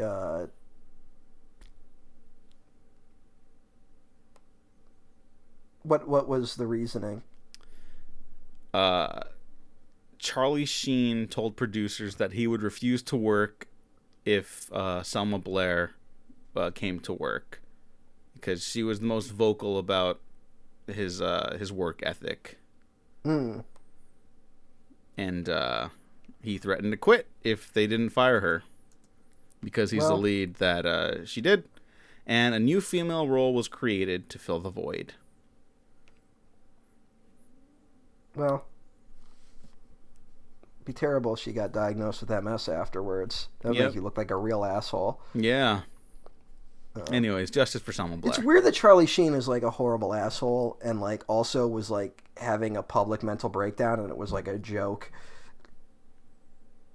Yeah, if you want to know how different the early 2010s were. Yeah, they had shirts of his like rants. Yeah, that sold and made lots of money for lots of people. Bro, I got tiger blood. Yeah, or like I partied with Charlie Sheen. Yeah, remember he went on tour? They roasted him, Comedy Central roast. You ever seen Platoon? Oh, good. He's anti-vax. Oh, wow. He just. Oh, also, I knew before he even lost it. He was a 9/11 truther. I had forgotten that because of all the other shit. Oh wow, Charlie Sheen doesn't miss. The problem is his targets are fucking atrocious. Yes. But let's not talk about Charlie Sheen. Yeah, no, sorry. I just wanted to bring that up that it spawned a series. Let's talk about Luis Guzman, who's in this. The Goose is back. Adam Sandler in the commentary refers to him as one of our best friends. So that's good nice to hear. Yeah. The other thing that we also have John Turturro returning. He was in Mr. Deeds. And I will say you can definitely feel the shift in this from where we talked about Mr. Deeds was clearly a film made before 9/11 and released after, where they had to like re-edit it to suddenly make New York City seem like a great place. Mm-hmm. This movie is definitely like the post 9/11. Actually, New York City's the greatest city in the world. And the commentary the only like I was worried about like troubling things Sandler might say on the commentary. He doesn't say anything except that like he's like, and I'm proud to be an American and I support the troops, like, which was a very common attitude in the year 2003. Mm-hmm. So, but hey, let's not ask Adam Sandler too many questions. Yeah. But I mean, to go back to Spider-Man, like even 2002, it was like, you mess with one of us, you mess with all of us. Yeah, but that's different than what this film does. But I gotta say, when Turturro appears on screen, Sandler says, "Sickest man we've known." What? Which I don't know what that means. And I guess Turturro might be a crazy person. All right. I like Turturro's performance in this. I do too. I like his performance in everything. The biggest laugh I got in this, I think, was when they're going to be anger management buddies. Mm-hmm. And he goes like, "Here's my number," and Sandler reads it, and the way Sandler delivers it's pretty great, where he just goes, "You're gonna die, bitch." He's like, "Oh no, that's a note. I'm writing to Geraldo Rivera." Which I don't know why that made me laugh so much. I think all the best stuff for me came from Turturro, because he also has the scene when they're anger management buddies and he has to help him. He's like, "I'm losing it, man. You got to go out with me." So he goes out to dinner with them. Which also, we have to point out that because this is all being rigged by Nicholson, part of the plan was for Turturro to lose it with Sandler around and for them to assault people. Yeah. Including a waitress and a blind man. So there's the part where, first of all, we find out Turturro served in Grenada, which is a war that lasted 4 days. And that like damaged him. And sorry, that is pretty funny. Not the war, the character. Yeah, and then he thinks the one guy over at the bar gave him a look, and he has this great line. Yes, where he's like, "And I think the other guy said something anti-Semitic." And he's like, "Are you Jewish?" He's like, "I might be," which is. And then they beat up the guys, and one of those guys ends up being fucking Harry Dean Stanton. Yeah. The king. It is funny. He has like 2 moments, and he's a blind man who starts just whacking Adam Sandler with his cane. And tried to take my cane, Your Honor. And that's another good moment with what's his name? Oh fuck, what's that guy's name? What's his name? Kevin Nealon. Kevin Nealon. Oh, Kevin Nealon. His lawyer, when he's like, "Your Honor, we don't know how blind this guy actually is," and he throws a ball at him and just hits him. Actually, you know what?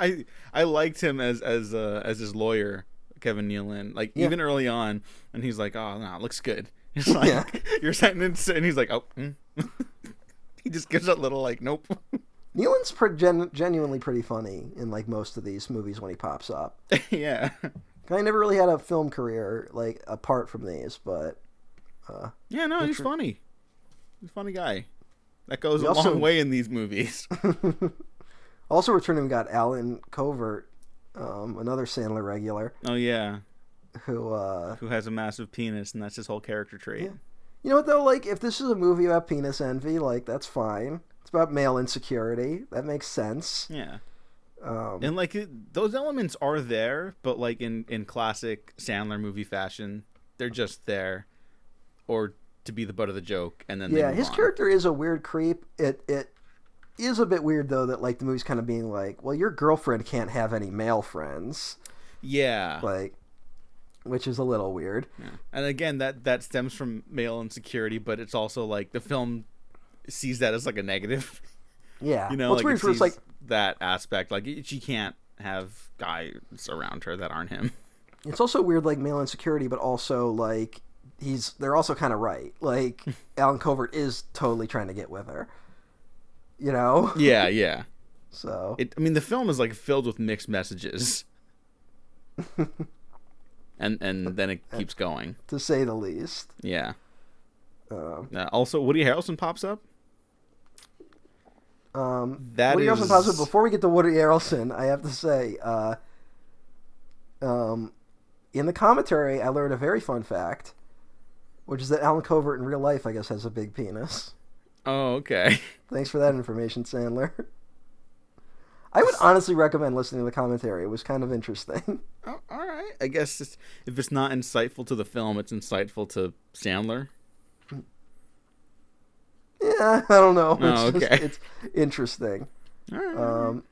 So after assaulting the waitress, who genuinely was an innocent bystander, like broke her nose, goddammit. He's gonna go to prison, but then Nicholson steps in and is like, if he does my intensive anger management course, he doesn't have to go to prison.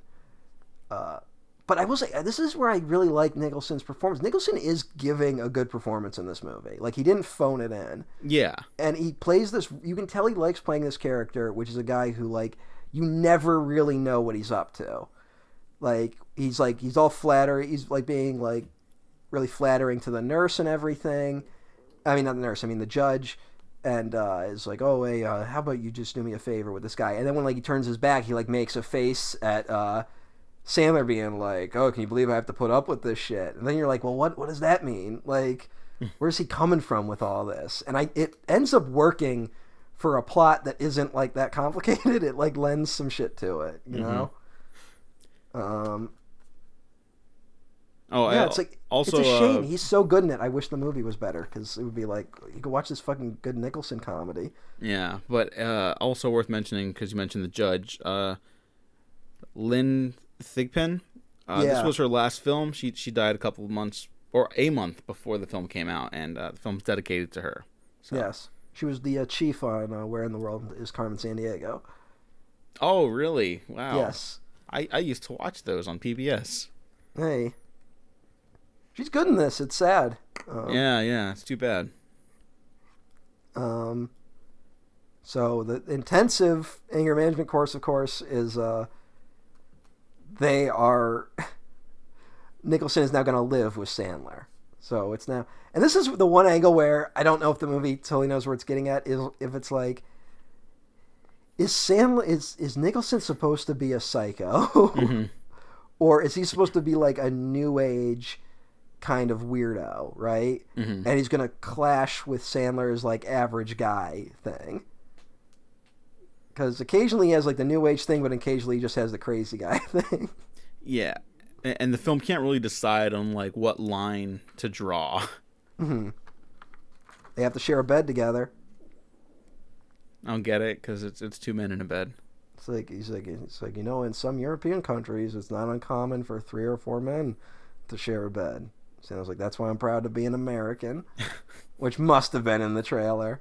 And Adam Sandler, when that line is delivered, Sandler goes like, and I agree, I am proud to be an American on the commentary. So. Stupid.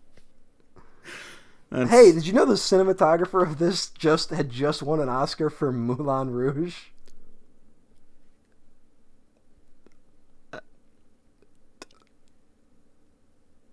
I got nothing. Donald McAlpine. Wow. Shout out to Moulin Rouge, which is a great film. You should all watch. You did that, and then you get to do anger management. Yay. I mean, it's not like a bad looking movie, but it doesn't look like it cost $70 million. It doesn't. But did you know there are 180 visual effects shots in this movie? No. Another thing I learned from the commentary. What?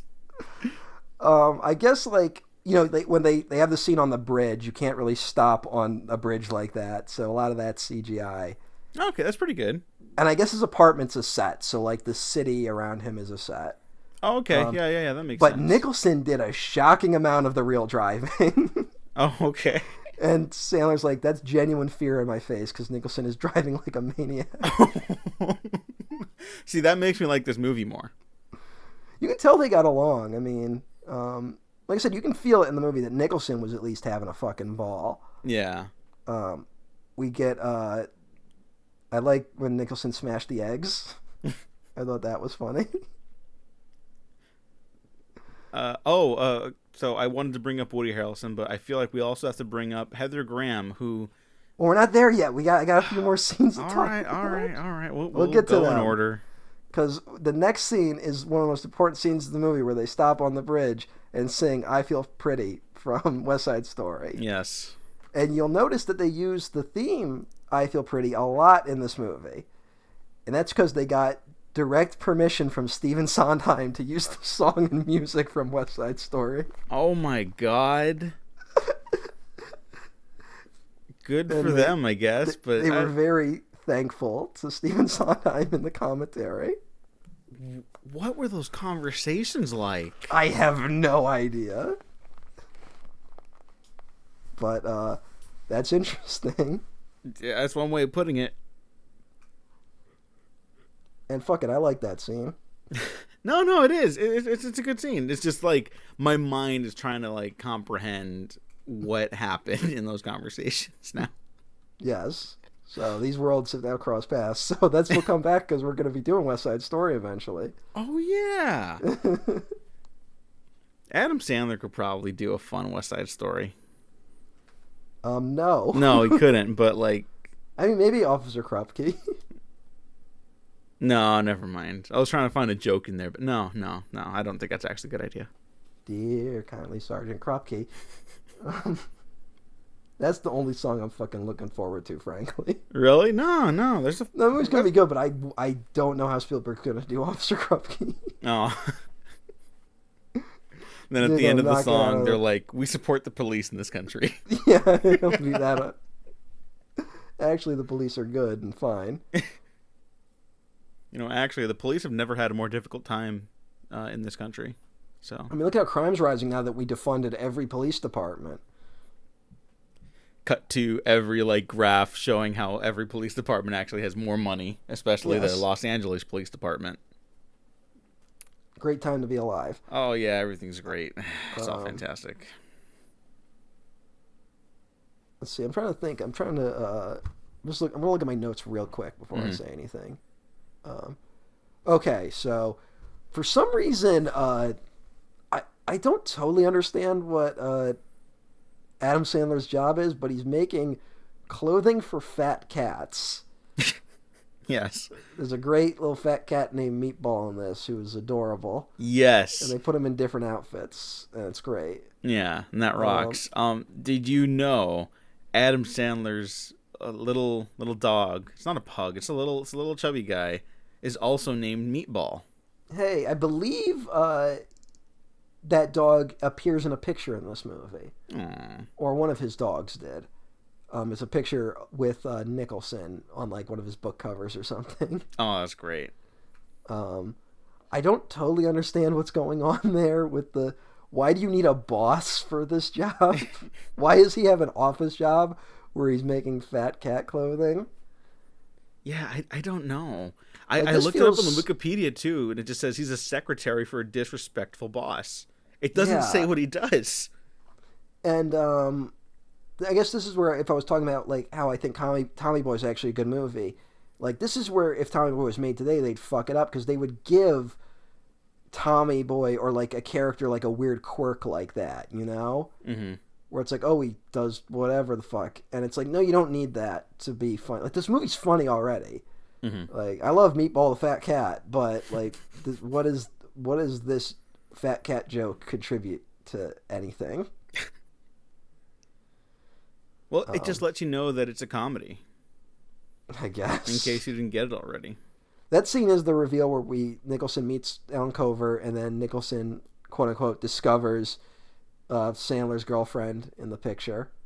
He's like, I assumed you were gay on account of the kitty cat clothes. His delivery of stuff is pretty funny. Yeah, his delivery's fantastic. All right, now we're getting into the worst scene in the movie. Where we find out Nicholson has dozens of lawsuits against him, which is something that is never kind of resolved. What is that? Well, is that all made up too? How do you make up pending lawsuits?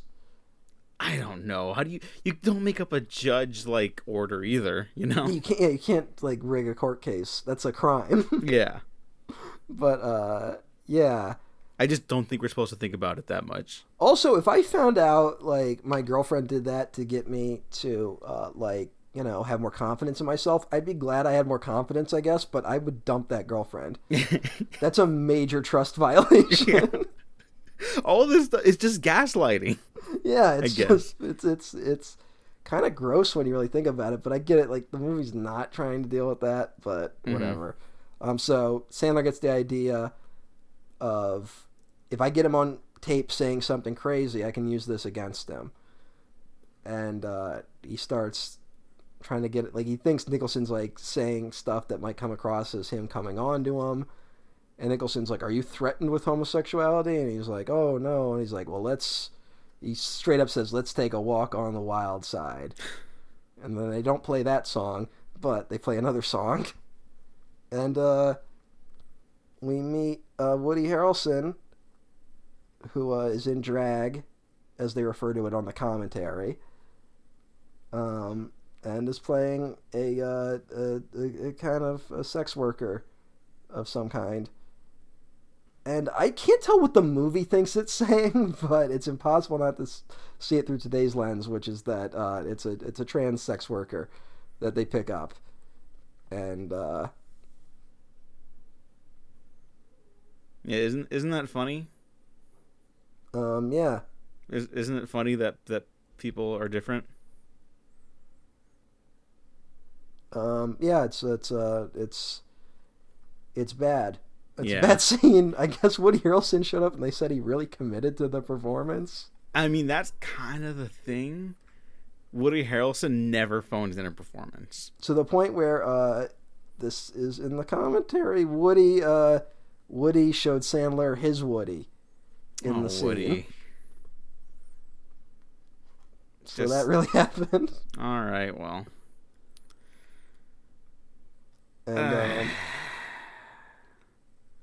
And just when you think it couldn't get much worse, Sandler specifically says, "I'm into the girls without Wienersville," which I found out from the commentary was the director's idea of a line. So. Yeah, no, this whole section, your description of the movie recommendation early on is about right. Yeah. As we were starting, I was like, you know what? No, there's good stuff in here. There's less good stuff. There's some good stuff.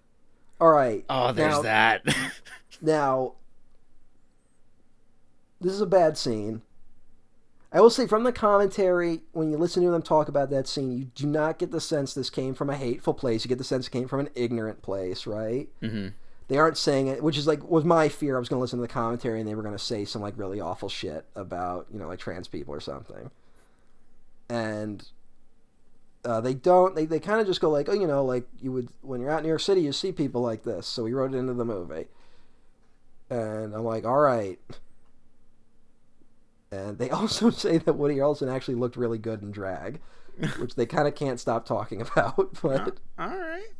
But then, all right. So the scene is like, so Woody Harrelson's a sex worker. So they're like, all right, well, what are we gonna do with? And then Sandler's like, no, I'm not into this. He like freaks out, and Woody Harrelson leaves, and Nicholson goes, okay, you've gone up a level in my group. You've learned the difference between righteous anger and regular anger. And I'm like, what? Like, what? Like, yeah, his whole methodology, like as a character, doesn't actually like make any sense. Yeah, it's just what I'm saying like is he's just saying things. Like, and it's more complicated than that, but it does lead into why his character's like whole deal doesn't make any sense. At best, that's what it is. It doesn't make any sense, and that's not what the scene's about. At worst, the scene is kind of implying that it's okay to get angry at a trans person if you find out they have a dick. Mm-hmm. which is not a great message. No, it is possibly the worst message. Yes. I don't think that's what they were saying, honestly. Or at least not trying to. It's just... They weren't trying to say it, but yeah, that's a bad scene and it's bad and I'm glad it's over.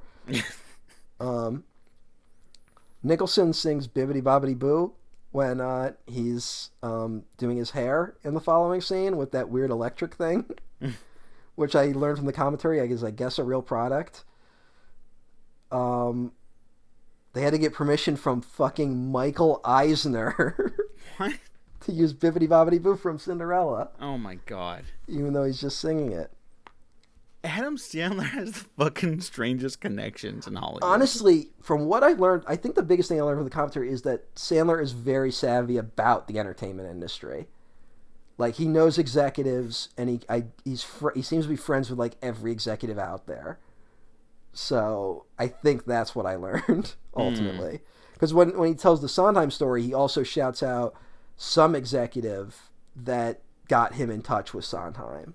You know what? This makes a lot of sense for how and his the career, commentary like, opens ballooned. with him with over the logos being like, "Yeah, everyone at Columbia, I really get along with these guys and Revolution Studios." Like he talks a lot about the people at these companies he gets along with. Yeah. Well, I mean, like everyone always talks like highly of working with Sandler. Maybe not highly, but like they get along. And one of his producers appears in the movie. Towards the end, Sid Ganis, I think his name is. He's the guy. Remember, like the three guys are like outside his door, and they all start yelling, and this guy comes out. He's like, "Hey, could you keep it down?" And they start freaking out on him. Yeah. That guy's Sid Ganis, who produced some Happy Madison movies, and is the former president of the Academy. Jesus fucking Christ. So yeah, that guy, totally makes sense that his career would like still be able to flourish even after a couple bombs. Yeah, how you get $75 million to make a movie that looked like it cost $10. Nicholson gets a funny moment when Sandler like pranks him and says like, "Oh, your mother's in the hospital," which is not a good prank. No, frankly. But he does a lot of like, "Oh, Mom, what did I do without you?" I thought that was funny. The like ugly crying Nicholson.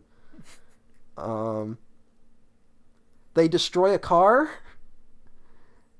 which is a reference to a real thing Nicholson did. Oh. Nicholson really did smash a guy's window with a golf club once. I can't remember the circumstances. He did not then back it over a thing and then it fell down, but he did do that. So it's weird that that's in the movie. I think Nicholson smashed it and then did do the thing where he left like a card and said like, "I'll pay for it, call me." Well, at least he offered to pay.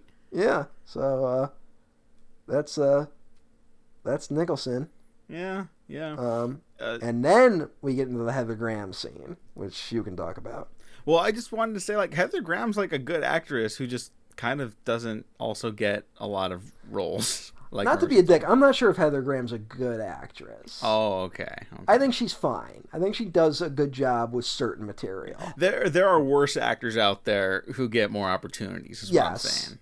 Yes. And it's not like she's not like attractive. That's not clearly not like a stopping her. You know what I mean?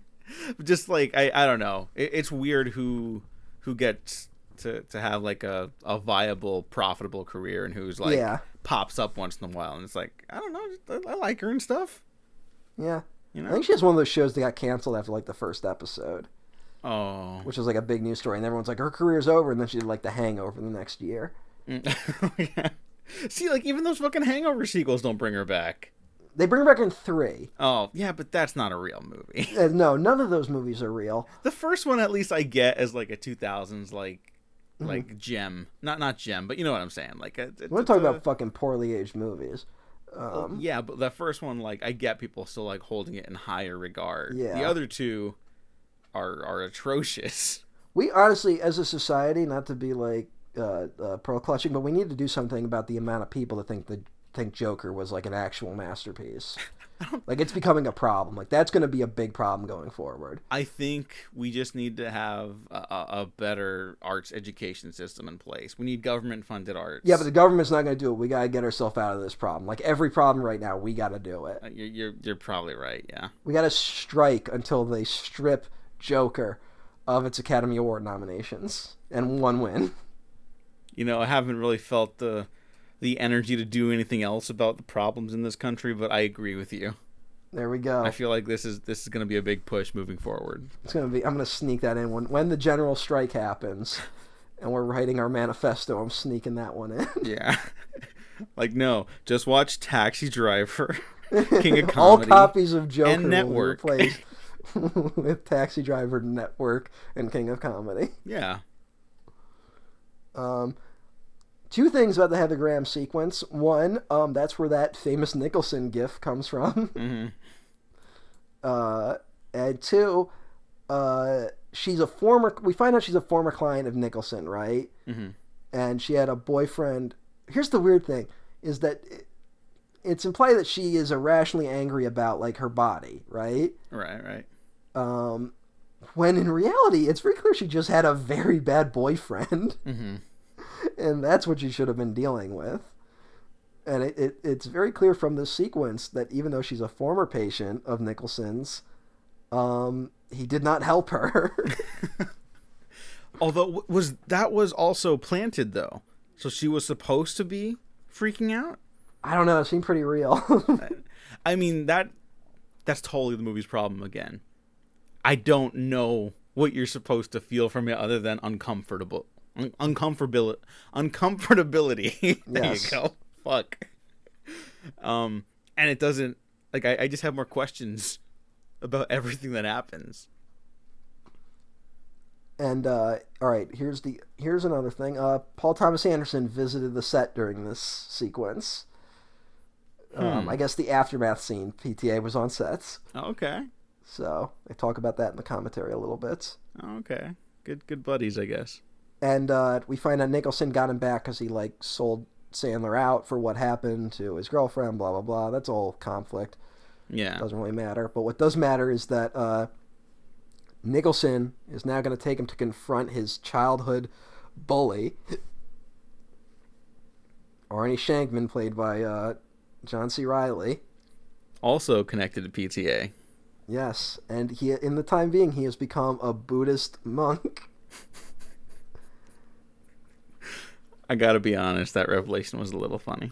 That is a little funny. I wish they had actually, like, stuck with it a little bit, though. Yeah. Like, because he kind of breaks a little too quickly, in my opinion. Mm-hmm. Because Nicholson's like, he's your bully, confront him. And Sandler keeps trying to confront him, and he's being like, David, as you can understand, I was dealing with a lot then. And I have since achieved enlightenment. Like, it would be funny to see Sandler, like, keep trying to do something. And they should have found a better way to, like, have that breaking moment. Or just not have it. Like, if this was, like, a better film, just, like, have him, like the confrontation not be, like angry. Like, just have him be like, no, like, that was wrong of me as a child. And here's the thing. So, This eventually leads to a fight, which I guess John C. Reilly did all his own fighting. Oh, good for him. And that's really John C. Reilly's ass in the movie, by the way. Oh, congratulations, John. Found that out from the commentary.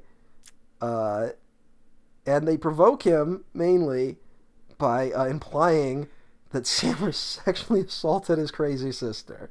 So, listeners, as you can hear, every time we're like, no, this is actually pretty funny, there's instantly a scene immediately following that we kind of have to just deal with. What makes these scenes worse, too, is how committed Nicholson is to the bit. Yeah. But, so it starts a fight, whatever. Nicholson pulls a gun. What ends up being a squirt gun. Why he did that, I don't know. Yeah.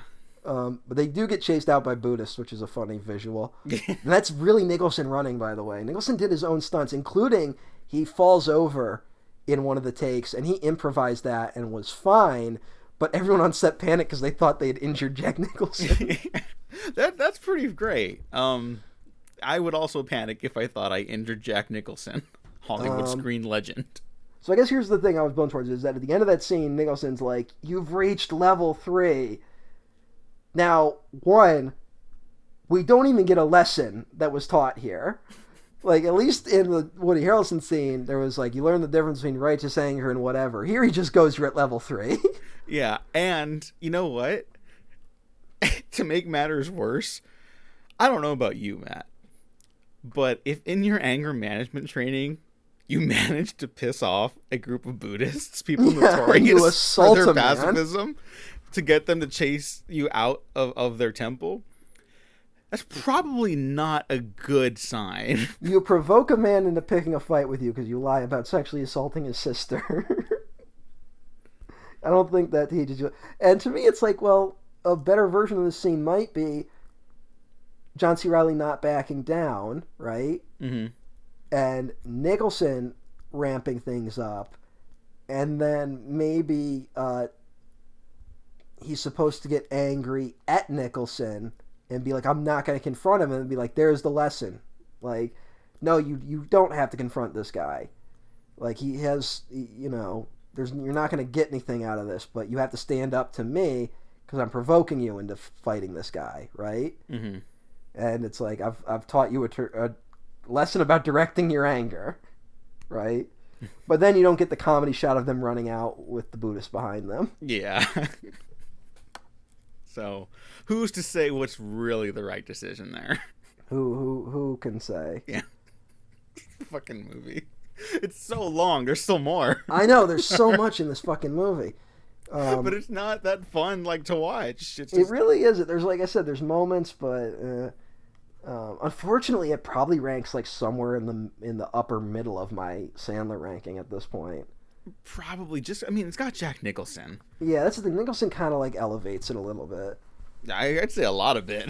Like, all right. Yeah, he elevates it a lot of it.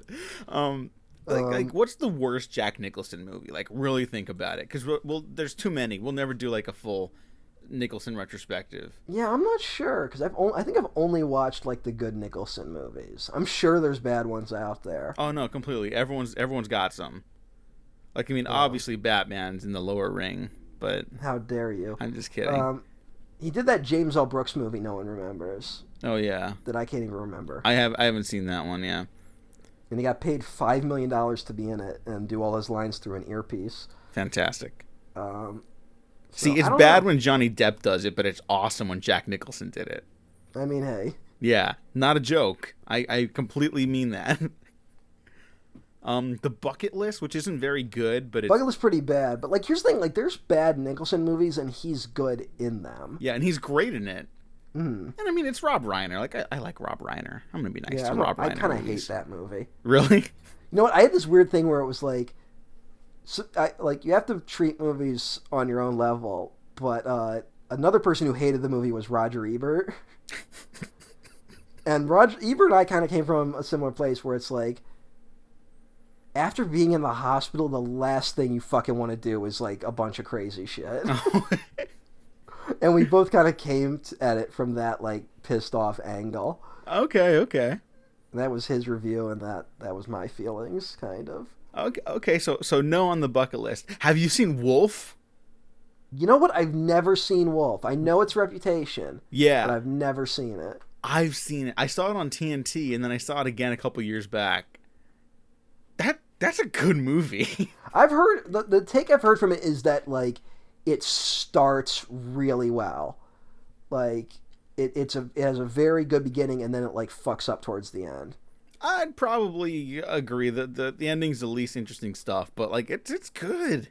Mm-hmm. I think you'll like it. Well, didn't Mike Nichols direct it? Yeah. I think a lot of people who approach it from the Mike Nichols angle, and maybe compared to his other films, it's pretty bad. Mm-hmm.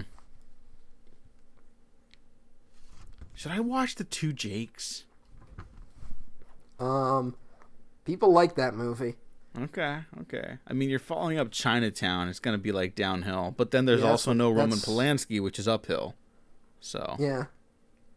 The problem is Roman Polanski, unfortunately, was a good director. Oh yeah, no, Chinatown's still one of the greatest films you'll ever see. Yeah, that's Roman Polanski should be like, I'm not gonna say it, but he should be unalived. I'm not gonna say it, but I'm gonna say it. Yeah. His life, if his life was taken from him, it would not be the worst thing to happen on this planet. That's all I'm saying. How do like the fucking weirdos, like awful monsters of Hollywood, live so long? I already talked about it, but it's because he's in Europe. I guess. And Europe has all the weird guys. But also, that's not like, true. America has Kirk fucking Douglas, weird guys. like, hang in until he was 102. Yeah, that's fucking nuts. And here's hope that Harvey Weinstein just hangs on for as long as possible in prison. Yeah. Because part of me wants him to die, like, immediately, but I'm like, nah, that's too good. Well, I want to get constant stories about how his health is failing. Yeah. Every once in a while they come out, and it feels pretty good. Frankly. Yeah, but, like, it's also, like, clearly, like, a ploy by his lawyers to get him out. Oh, yeah, yeah. And I want them to just keep doing that for, like, 10 years, and then he doesn't get out, and then he dies. If only. A fitting end. Or he dies before he hears that he's able to get out. So he never knows. Or he gets out and gets hit by a bus. No, he's got to die in prison, I think. No, he gets out, he takes like 2 steps, gets hit by a prison bus, so they have to take him to the prison hospital. And they keep him on life support because he technically is still alive. And then there's like a whole debate over like, do we pull the plug or not for like weeks, and then they pull the plug. Fantastic. But then, when they pull the plug, you can't really... They're just pulling the things out that keep you alive. Sometimes when they do that, the person can hold on for a long time in agony. So he wakes up in the coffin. Yes. Amazing. Anyways, why not? Harvey Weinstein is not in anger management. Yeah. I wonder if they'll ever cross paths. I can't think of a Sandler-Weinstein thing.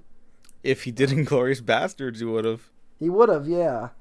But also, the movie Sandy Wexler has like tons of Hollywood cameos in it, so maybe he'll pop up in that. We'll see. Yeah. There's a failed proposal. All right, there's a whole bunch of shit that really doesn't matter, but like his girlfriend kind of breaks up with him because he won't propose, which is also a bad lesson, like that you're being pressured by your girlfriend into proposing. Mm-hmm. Like, if you want to get married, yes, propose to your girlfriend, but if you don't, be honest. And also, if you're being honest about that, then don't get too fucking pissed if she leaves because she wants to get married. Mm-hmm. Like, you gotta be honest about where you're at in the relationship. Yeah, it's fucking, you learn this lesson in, like, the first grade. Honesty is the best policy. It's just fucking I will say human that nature. The reason why our society is so fucked is that you learn all the right lessons when you're in first grade, right?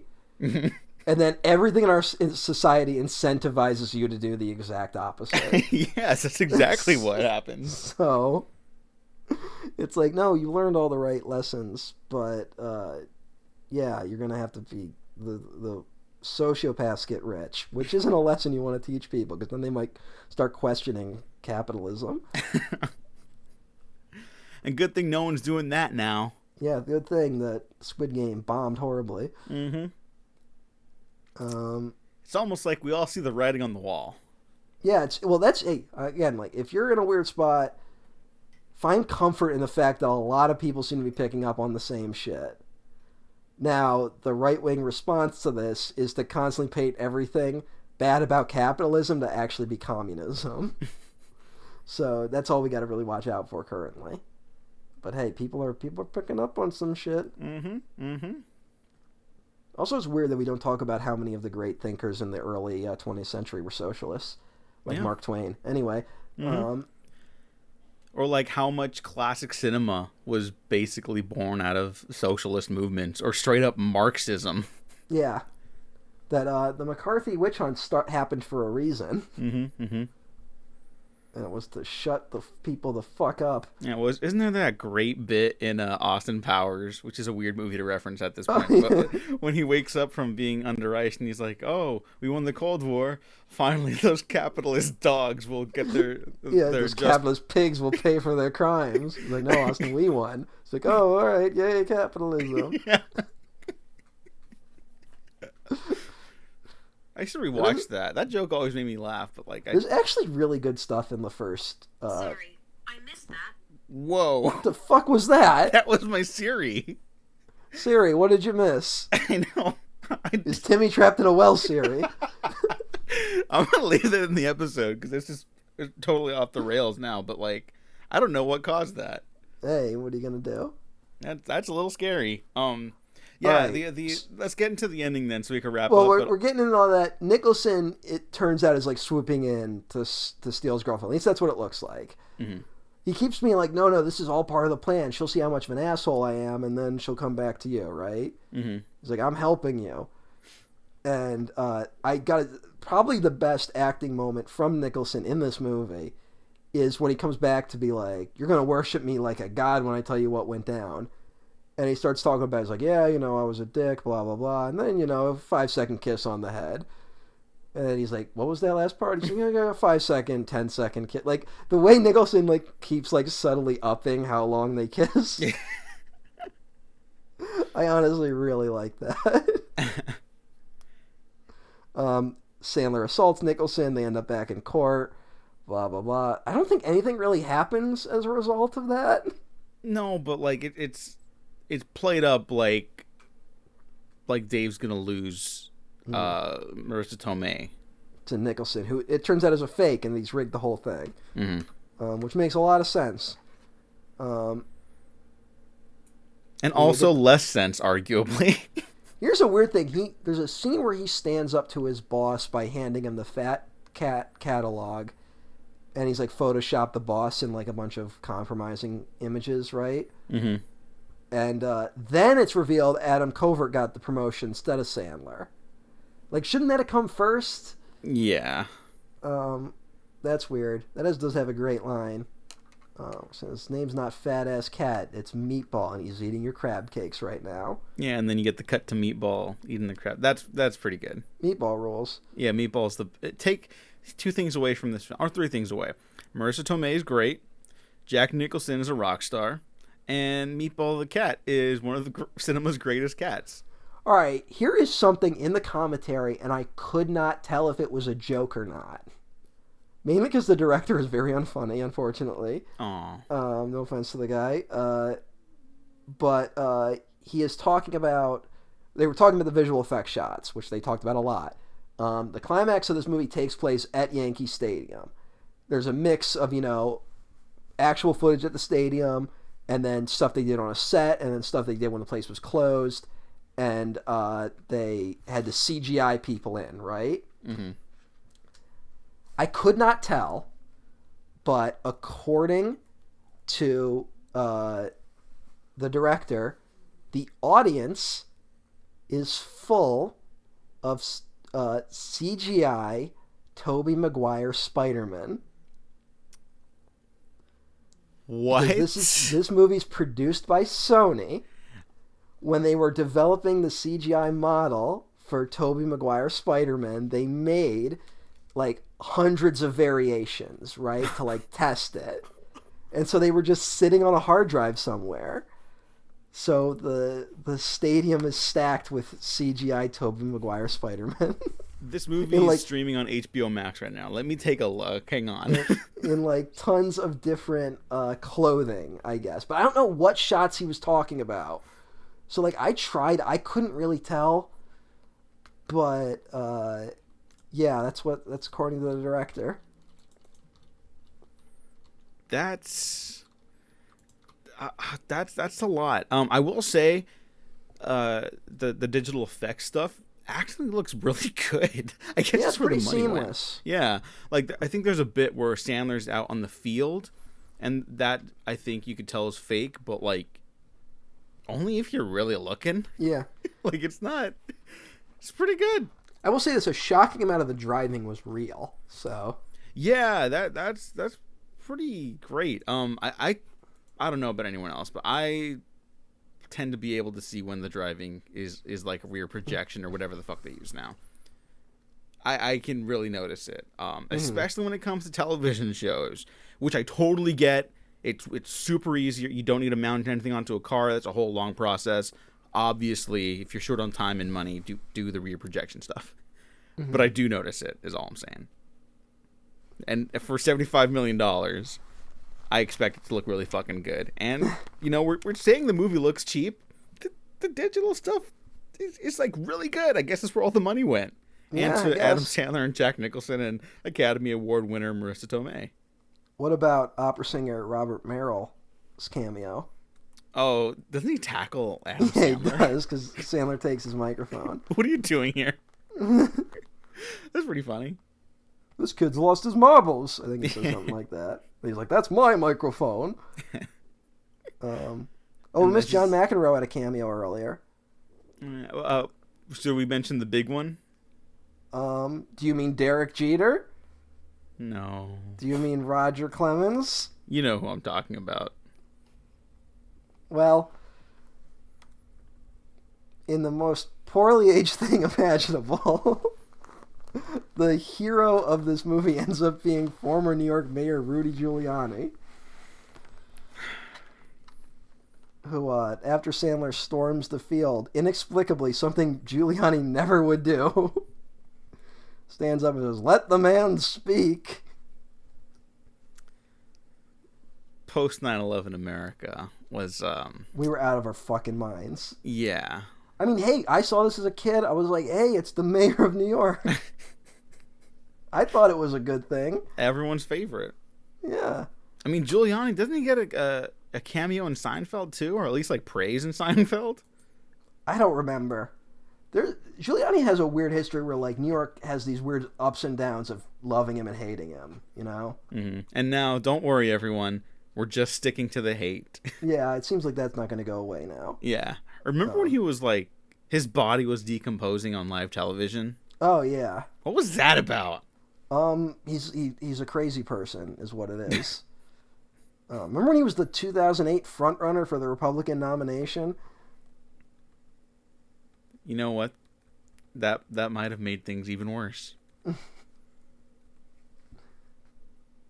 I'm glad it didn't go down that way. Now here's the thing: is this cameo worse, or is John McCain's cameo in Parks and Rec's worse? I think John McCain's in Parks and Recs because that's a very good-natured show. Yeah. Everyone's talked about how the more liberal politics of that show have aged not great. In fact, they've aged quite terribly. Yes. But the characters and like the heart of the show are kind enough that it makes them even worse. Yeah. I like all those characters, and Someone pointed out that Parks and Rec probably has the greatest mix of genuinely good comedy and stuff that is probably criminal. Yeah. Also, all the NBC shows of that era had weird reactions to sex work and stuff. Well, yeah, but that's our culture in general, frankly. Yeah, that's probably true. I think we haven't really, like, we think we're shifting on it, we really haven't. I think we'll start to in the coming years, but, yeah, we're still going to see really cheap sex worker jokes. Yeah. Like, even Bob's Burgers is like, when that first starts popping up in the show, it's a little unclear if it's a joke or if it's just, like, cool. Mm-hmm. Well, it's a weird, like, some people go, like, only a fucking person at the lowest ebb of their life would do this. And then, like, a lot of sex workers are like, no, I wanted to do this. And I would like to be treated like a worker because I am one. Mm-hmm. And it's all part of our society's inability to admit that what women do counts as labor, including the literal labor they do. Did you hear that? I don't know if it's all California, but at least LA is having what the fuck are they called? I'm sorry, I'm like totally out of it this morning. They're making women materials accessible in like high schools and middle schools. What are they making accessible? I've totally blanked on it. They use it for their periods. The fuck are they called? Tampons? Thank you.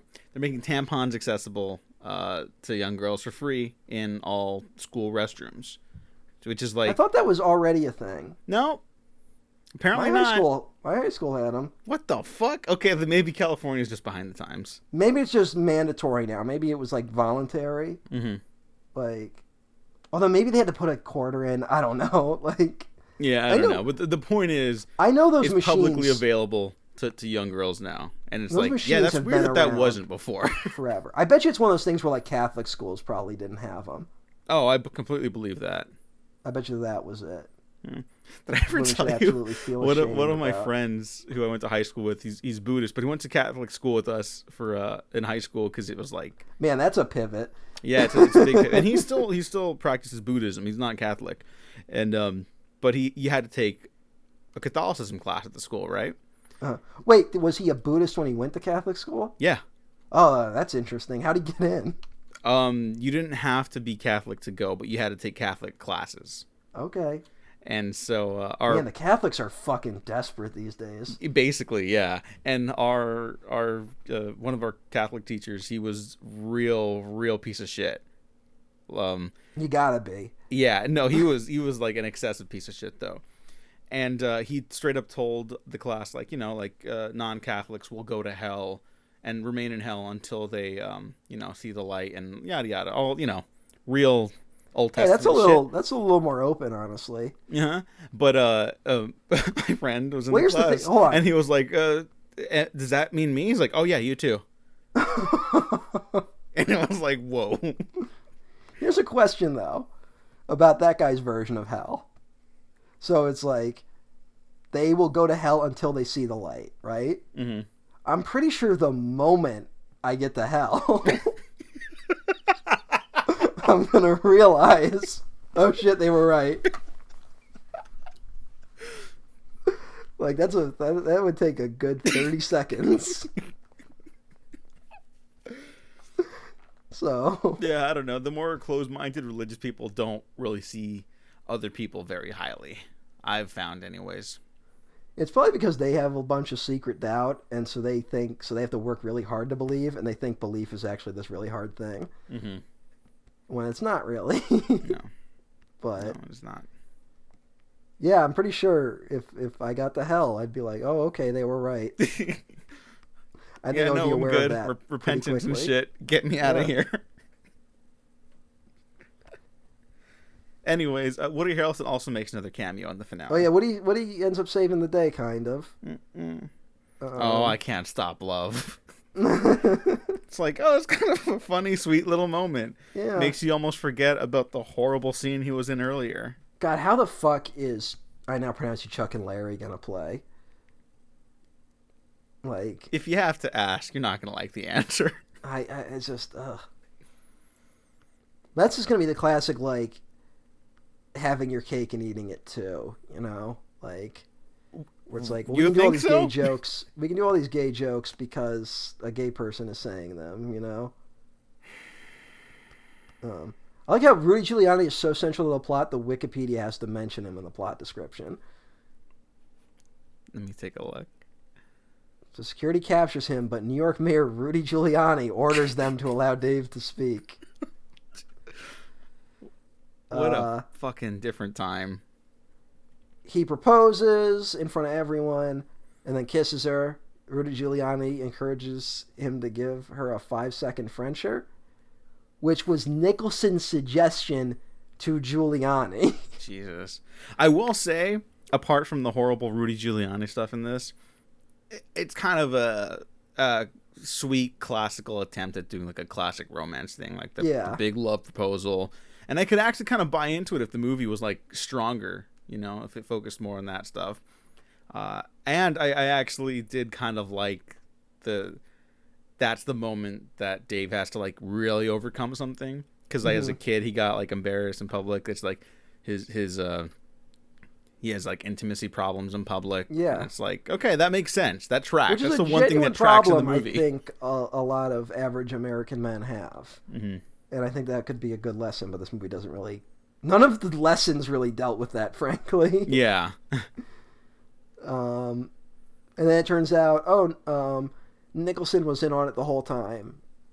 And it was Also, all once again, in planned. shadows. Yeah. It's a weird callback to his first scene. It feels like that's going to be the last shot, but then the movie continues so they can explain exactly what Nicholson did. All right, here is probably the weirdest thing I learned from the commentary. Oh, boy. So they're at the park. Sandler, Marissa Tomei, Nicholson, and the whole anger management group. They're all friends now, apparently. They're all hanging out in the park, they're having a good time. And he's like, "Oh, thank you, Dr. Rydell." And some guy's like, "Did you say Dr. Rydell?" And I was like, "Yeah, why?" He's like, "I found this card on the top of my Lexus," which is the car that was destroyed earlier. Guy pulls a fucking gun, right? Mm-hmm. So this guy inspired the movie. He's a friend of Sandler's who got in a bar fight and got sentenced to anger management.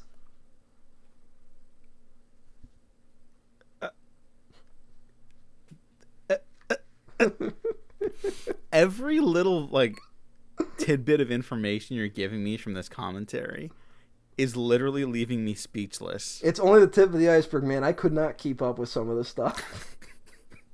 I have to buy an anger management DVD now. You do. I have to listen to this fucking commentary track because, wow, holy shit. But then it turns out it's a squirt gun and it was a prank. And they all start singing "I Feel Pretty," except for Turturro, who jumps out of a tree because he's having Grenada flashbacks. That's still so fucking funny. Yeah, John Turturro, my neighbor John Turturro rocks.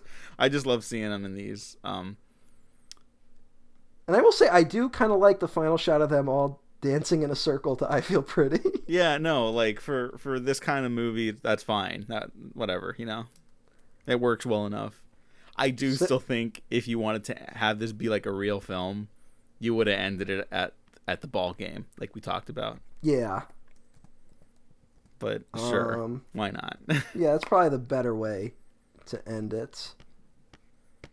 Yeah, it's anger management. $75 million budget, made $195 million worldwide. So, Matt, would you recommend, if you had to choose, anger management or Empire of the Sun? I know it's a pretty difficult choice. I'm going to have to think about this one. Empire of the Sun, easily. Yeah, no, that's still, I think, a fantastic movie. I actually want to watch it again. Yeah, same. Like, I was really moved by it. Anger management, I will watch again for the commentary track, because there's not nearly enough good here, unfortunately. But fuck, man, it really reminded me I'm not watching a lot of Jack Nicholson movies lately, and I might go start doing that again. It is something that reminds you of how much you miss Nicholson as a screen presence. Yeah. Now, I'm in agreement that like it's totally fine if he's in retirement, but it's, Nicholson ruled, and this movie doesn't really. No, but, it does not. If you're interested at all, just follow me on Twitter at EmperorOTN1, because I'll probably be posting the scenes I like occasionally. That's a good way of segueing into plugs. You could also follow me at the Diego Crespo. Check out the rest of the Waffle Press retrospectives on Twitter, YouTube, SoundCloud, Spotify, iTunes, and Patreon. And get early access to a couple more we're doing this year. We're segueing into something else probably by this point.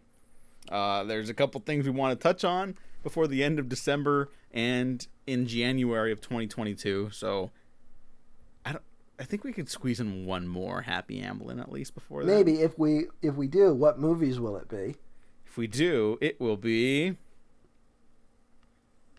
I'm pulling up right now. Hang on. Spanglish and the Last Crusade. Hey. No, you know what? Excuse me. 51st Dates and the Last Crusade. Oh, okay. Okay, All so right. this guy who directed Anger Management worked back to back with Sandler. Hey now. Anyways, Can't wait that's to do Spanglish in a year. Spanglish, everyone's favorite, right? It's Punch Drunk Love, Spanglish, Funny Uncut People, Gems. and then Uncut Gems. Here's something I did learn from the commentary about 51st Dates. They were talking about it during the commentary, and it was originally titled 51st Kisses. I guess Dates tested better. I guess Dates is a little less creepy. Yeah. Do you know the premise of that movie? I'm familiar. Okay, I was gonna be interested if you did. No. It's another movie where you recognize that times are very different. That's all I'll say for now. Yeah. But until then, thanks for listening, everyone. Thanks for watching. There's probably more plugs, but they'll be in the description below. Why not? Yeah, we have been professionally unprofessional.